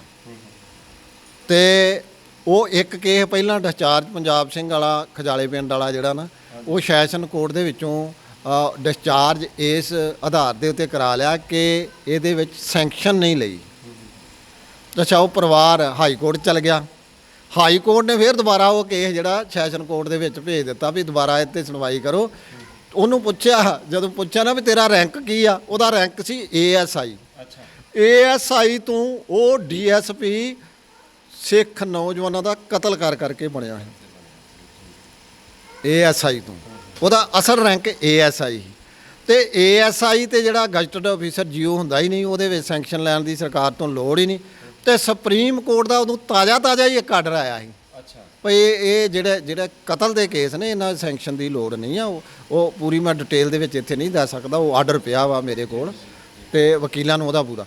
ਜਦੋਂ ਉਹ ਵਕੀਲ ਨੇ ਉੱਥੇ ਬਹਿਸ ਕੀਤੀ ਸਾਡੇ ਨੇ, ਇਹਨਾਂ ਦੇ ਵਕੀਲ ਨੇ, ਤੇ ਉਹ ਆਰਡਰ ਨਾਲ ਲਾਇਆ, ਜੱਜ ਨੇ ਉਸੇ ਵੇਲੇ ਹੀ ਹਾਈ ਕੋਰਟ ਦੇ ਜੱਜ ਨੇ ਕੇਸ ਜਿਹੜਾ ਦੁਬਾਰਾ ਸੈਸ਼ਨ ਕੋਰਟ ਦੇ ਵਿੱਚ ਕਰਤਾ। ਫਿਰ ਉਸ ਤੋਂ ਪਹਿਲਾਂ ਵੀ ਕੀ ਹੋਇਆ ਵੇਖੋ, ਇਹ ਕੰਪਲੇਂਟ ਜਿਹੜੀ ਆ ਇਹ ਕੀਤੀ ਸੀ 22/1/1999 ਨੂੰ। ਜਿਹੜਾ ਕਤਲ ਹੋਇਆ ਸੀ ਉਹ ਹੋਇਆ ਸੀ 21/3/93 ਨੂੰ, ਤੇ 22/3/93 ਨੂੰ ਦਾ 21/3/93 ਨੂੰ ਇਲੀਗਲ ਕਸਟਡੀ 'ਚ ਲਿਆ ਬੱਸ 'ਚੋਂ ਲਾ ਕੇ। 22/3/93 ਨੂੰ ਫਿਰ ਫੇਕ ਐਨਕਾਊਂਟਰ ਦੇ ਵਿੱਚ ਸ਼ਹੀਦ ਕਰ ਦਿੱਤੇ, ਤੇ ਇੱਥੋਂ ਤੱਕ ਲਾਸ਼ਾਂ ਵੀ ਪਰਿਵਾਰ ਨੂੰ ਨਹੀਂ ਦਿੱਤੀਆਂ ਗਈਆਂ। ਉਹਨਾਂ ਦਾ ਵੀ ਸੰਸਕਾਰ ਬਟਾਲੇ ਦੇ ਕਿਸੇ ਸ਼ਮਸ਼ਾਨ ਘਾਟ ਦੇ ਵਿੱਚ ਕਰ ਦਿੱਤਾ। ਲਾਵਾਰਸ ਕਰਾਰ ਦੇ ਕੇ, ਅਣਪਛਾਤੀਆਂ ਨਹੀਂ ਦਿੱਤੀਆਂ, ਲਾਵਾਰਸ ਕਰਾਰ ਦੇ ਕੇ ਨਾ, ਵੀ ਕੋਈ ਵਾਰਸ, ਜਦੋਂ ਕਿ ਵਾਰਸ ਜਿਹੜੇ ਸੀ ਲਾਸ਼ਾਂ ਲੈਣ ਵੀ ਆਏ ਸੀ, ਪੈਰਵਾਈ ਕਰਨ ਵਾਸਤੇ ਵੀ ਆਏ ਸੀ, ਛਡਾਉਣ ਦਾ ਯਤਨ ਵੀ ਕੀਤਾ ਸੀ, ਤਰਲੇ ਵੀ ਲਏ, ਸਾਰਾ ਕੰਮ ਕੀਤਾ ਪਰਿਵਾਰ ਨੇ, ਪਰ ਉਹਨਾਂ ਨੇ ਲਾਸ਼ਾਂ ਵੀ ਪਰਿਵਾਰ ਨੂੰ ਨਹੀਂ ਦਿੱਤੀਆਂ। ਫਿਰ ਮਾਤਾ ਨੇ ਦੱਸਿਆ, ਆਂਦੀ ਵੀ ਜਦੋਂ ਅਸੀਂ ਅਖੰਡ ਪਾਠ ਰੱਖਿਆ ਤੇ ਪੁਲਿਸ ਆਈ, ਤੇ ਸਾਨੂੰ ਦਾਬੇ ਦੂਬੇ ਮਾਰੇ ਵੀ ਇੱਥੇ ਇਕੱਠ ਨਹੀਂ ਹੋਣ ਦੇਣਾ, ਤੁਸੀਂ ਰਿਸ਼ਤੇਦਾਰਾਂ ਨੂੰ ਨਹੀਂ ਸੱਦਣਾ, ਤੁਸੀਂ ਸਿਰਫ ਉਹਦੀਆਂ ਰਸਮਾਂ ਕਰ ਲਓ, ਆਪੇ ਹੀ ਭੋਗ ਪਾ ਲਓ। ਇਹ ਉਹਦੀਆਂ ਭੈਣਾਂ ਜ਼ਿਆਦਾ ਦੱਸਣਗੀਆਂ, ਲੇਕਿਨ ਇਹ ਮਾਤਾ ਨੇ ਗੱਲਾਂ ਦੱਸੀਆਂ ਸੀ। ਅੱਛਾ, ਮਾਤਾ ਕਹਿੰਦੀ ਕਿ ਮੈਂ ਉਹਨਾਂ ਨੂੰ ਮਗਰ ਗਈ ਥੋੜ੍ਹਾ ਜਿਹਾ, ਜਦੋਂ ਉਹ ਤੁਰੇ ਮੈਂ ਆਖਿਆ ਭਾਈ ਪੁੱਤ, ਇਹ ਇੱਕ ਸਾਡੀ ਸਿੱਖਾਂ ਦੀ ਇੱਕ ਰਵਾਇਤ ਆ ਭਈ ਜਿਹੜੇ ਕਾਹਨੀ ਲੱਗਦੇ ਆ ਨਾ ਉਹਨਾਂ ਨੂੰ ਪ੍ਰਸ਼ਾਦਾ ਛਕਾਇਆ ਜਾਂਦਾ ਚੌਥੇ ਤੇ ਹੁਣ ਸਾਡੇ ਪਰਿਵਾਰ ਦਾ ਤੇ ਕੋਈ ਕਾਹਨੀ ਲੱਗਾ ਹੀ ਨਹੀਂ ਤੇ ਤੁਸੀਂ ਲੱਗੇ ਜੇ, ਤੇ ਆਓ ਤੁਸੀਂ ਪ੍ਰਸ਼ਾਦਾ ਛਕ ਲਓ, ਮੇਰੇ ਪੁੱਤਰ ਦੀ ਆਤਮਾ ਨੂੰ ਠੰਡ ਪੈ ਜਾਏਗੀ ਤੇ ਮੈਨੂੰ ਵੀ ਥੋੜਾ ਜਿਹਾ ਹੋਏਗਾ ਕਿ ਮੈਂ ਆਪਣੀ ਰਸਮ ਪੂਰੀ ਕਰ ਲਈ ਆ। ਪਰ ਉਹਨਾਂ ਫੇਰ ਮਾਤਾ ਨੂੰ ਦਾਬਾ ਮਾਰਿਆ। ਇਹ 21/3/93 ਦਾ ਕੇਸ, ਤੇ ਉਸ ਤੋਂ ਬਾਅਦ ਕੰਪਲੇਂਟ ਮਾਤਾ ਨੇ ਕੀਤੀ 22/1/99 ਨੂੰ। 22/1/99 ਤੋਂ ਬਾਅਦ ਜਿਹੜੀ ਇਹਦੇ ਵਿੱਚ ਸਮਣਿੰਗ ਹੋਈ ਉਹ ਹੋਈ 25/9/99 ਨੂੰ ਸਮਣਿੰਗ ਹੋ ਗਈ। ਜਿਹੜੇ ਪੁਲਿਸ ਅਧਿਕਾਰੀ ਸਨ ਦੋਸ਼ੀ, ਉਹਨਾਂ ਨੂੰ ਭਾਈ ਸੰਮਣ ਭੇਜਦੇ ਵੀ ਤੁਸੀਂ ਕੋਰਟ ਵਿੱਚ ਹਾਜ਼ਰ ਹੋਵੋ, ਤੁਹਾਡੇ ਉੱਤੇ ਆਹ ਕੇਸ ਜਿਹੜਾ ਕੰਪਲੇਂਟ ਕੇਸ ਦਰਜ ਹੋ ਗਿਆ।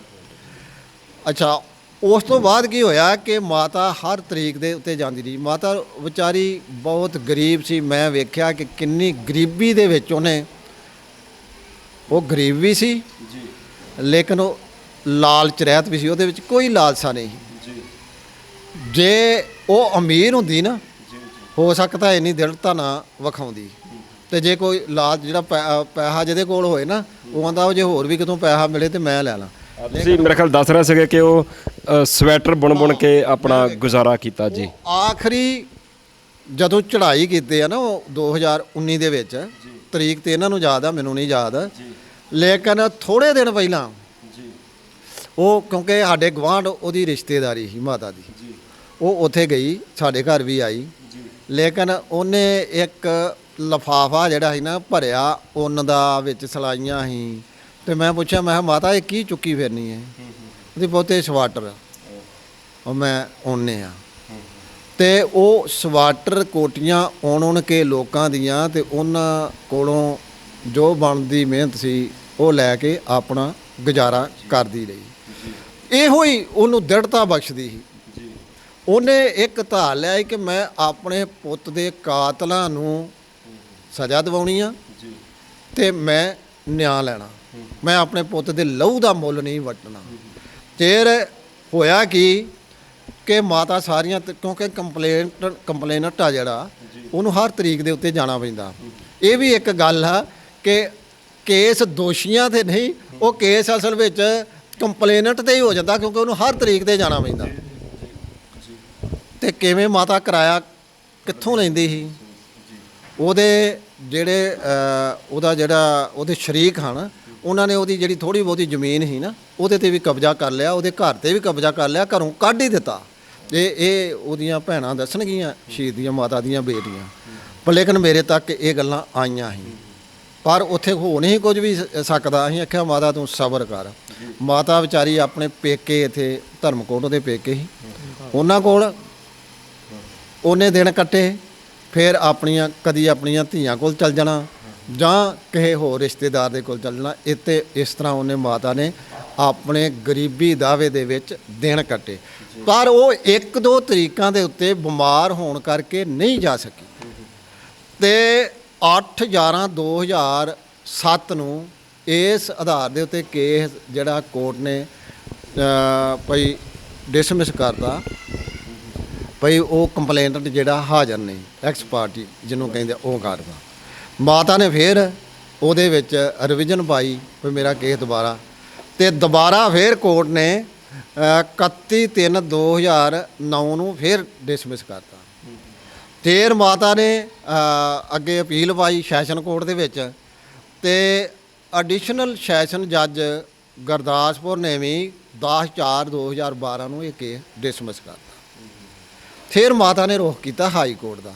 ਵੇਖੋ ਕਿੰਨੀ ਦ੍ਰਿੜਤਾ ਮਾਤਾ ਦੀ। ਚੰਡੀਗੜ੍ਹ ਦਾ ਕਿਰਾਇਆ ਹੀ ਕਿੰਨਾ ਵਾ, ਤੇ ਬਜ਼ੁਰਗ ਅਵਸਥਾ ਦੇ ਵਿੱਚ ਸਫ਼ਰ ਕਿੰਨਾ ਕਰਨਾ ਪੈਂਦਾ ਵਾ, ਪਰ ਉੱਥੇ ਮਾਤਾ ਨੇ ਹਾਈ ਕੋਰਟ ਦੇ ਵਿੱਚ 4/8/2017 ਨੂੰ ਜਿਹੜੀ ਆਪਣੀ ਅਪੀਲ ਲਾਈ ਸੀ, ਉਹ ਉਹਨਾਂ ਨੇ ਮਾਨਯੋਗ ਪੰਜਾਬ ਤੇ ਹਰਿਆਣਾ ਹਾਈ ਕੋਰਟ ਨੇ ਉਹ ਅਲਾਉਡ ਕਰ ਦਿੱਤੀ ਤੇ ਕੇਸ ਦੁਬਾਰਾ ਫਿਰ ਸੁਣਵਾਈ ਲਈ ਭੇਜ ਦਿੱਤਾ ਸੈਸ਼ਨ ਕੋਰਟ ਦੇ ਵਿੱਚ। ਫਿਰ 30/8/2017 ਨੂੰ ਵੇਖੋ, ਮੈਂ ਪਹਿਲਾਂ ਇਹ ਵੀ ਦੱਸ ਦਿਆਂ ਕਿ 25/9/99 ਨੂੰ ਸਮਨਿੰਗ ਹੋ ਗਈ ਸੀ। ਉਹ ਜਿਹੜੇ ਦੋਸ਼ੀ ਪੁਲਿਸ ਮੁਲਾਜ਼ਮ ਸੀ ਨਾ, ਉਹ ਬਟਾਲੇ ਹੀ ਰਹਿੰਦੇ ਸੀ ਤੇ ਟ੍ਰੈਫਿਕ ਦੇ ਵਿੱਚ ਹਨ ਕੁਝ, ਉਹ ਕੋਰਟ ਦੇ ਸਾਹਮਣੇ ਉਹਨਾਂ ਦੀ ਡਿਊਟੀ ਹੁੰਦੀ ਸੀ ਪਰ ਉਹਨਾਂ ਸੰਮਨ ਤਮੀਲ ਨਹੀਂ ਕੀਤੇ। ਇੱਥੋਂ ਤੱਕ ਕਿ ਮਾਤਾ ਨੂੰ ਇੱਕ ਵਾਰੀ ਪਤਾ ਲੱਗਾ ਕਿ ਉਹ ਜਿਹੜੇ ਦੋਸ਼ੀ ਨੇ ਉਹ ਸੈਸ਼ਨ ਕੋਰਟ ਗੁਰਦਾਸਪੁਰ ਦੇ ਵਿੱਚ ਇੰਨੀ ਤਰੀਕ ਨੂੰ ਪੰਜਾਬ ਸਿੰਘ ਵਾਲੇ ਕੇਸ ਦੇ ਵਿੱਚ ਹਾਜ਼ਰ ਹੋਣੇ ਆ, ਪੇਸ਼ ਹੋਣਾ ਉਹਨਾਂ ਨੇ। ਮਾਤਾ ਸੰਮਨ ਲੈ ਕੇ ਉੱਥੇ ਗਈ ਸੈਸ਼ਨ ਕੋਰਟ ਦੇ ਵਿੱਚ ਗੁਰਦਾਸਪੁਰ ਤੇ ਉੱਥੇ ਸੈਸ਼ਨ ਜੱਜ ਨੂੰ ਕਿਹਾ ਕਿ ਆਹ ਜਿਹੜੇ ਨੇ ਭਾਈ ਇਹ ਮੇਰੇ ਪੁੱਤ ਦੇ ਕਾਤਲ ਨੇ ਤੇ ਅਦਾਲਤ ਨੇ ਇਹਨਾਂ ਨੂੰ ਸੰਮਨ ਕੀਤਾ, ਇਹ ਸੰਮਨ ਤਮੀਲ ਨਹੀਂ ਕਰਦੇ ਤੇ ਤੁਸੀਂ ਕਰਾ ਦਿਓ। ਉੱਥੇ ਜੱਜ ਨੇ ਮਾਤਾ ਦੀ ਬੇਇੱਜ਼ਤੀ ਕੀਤੀ।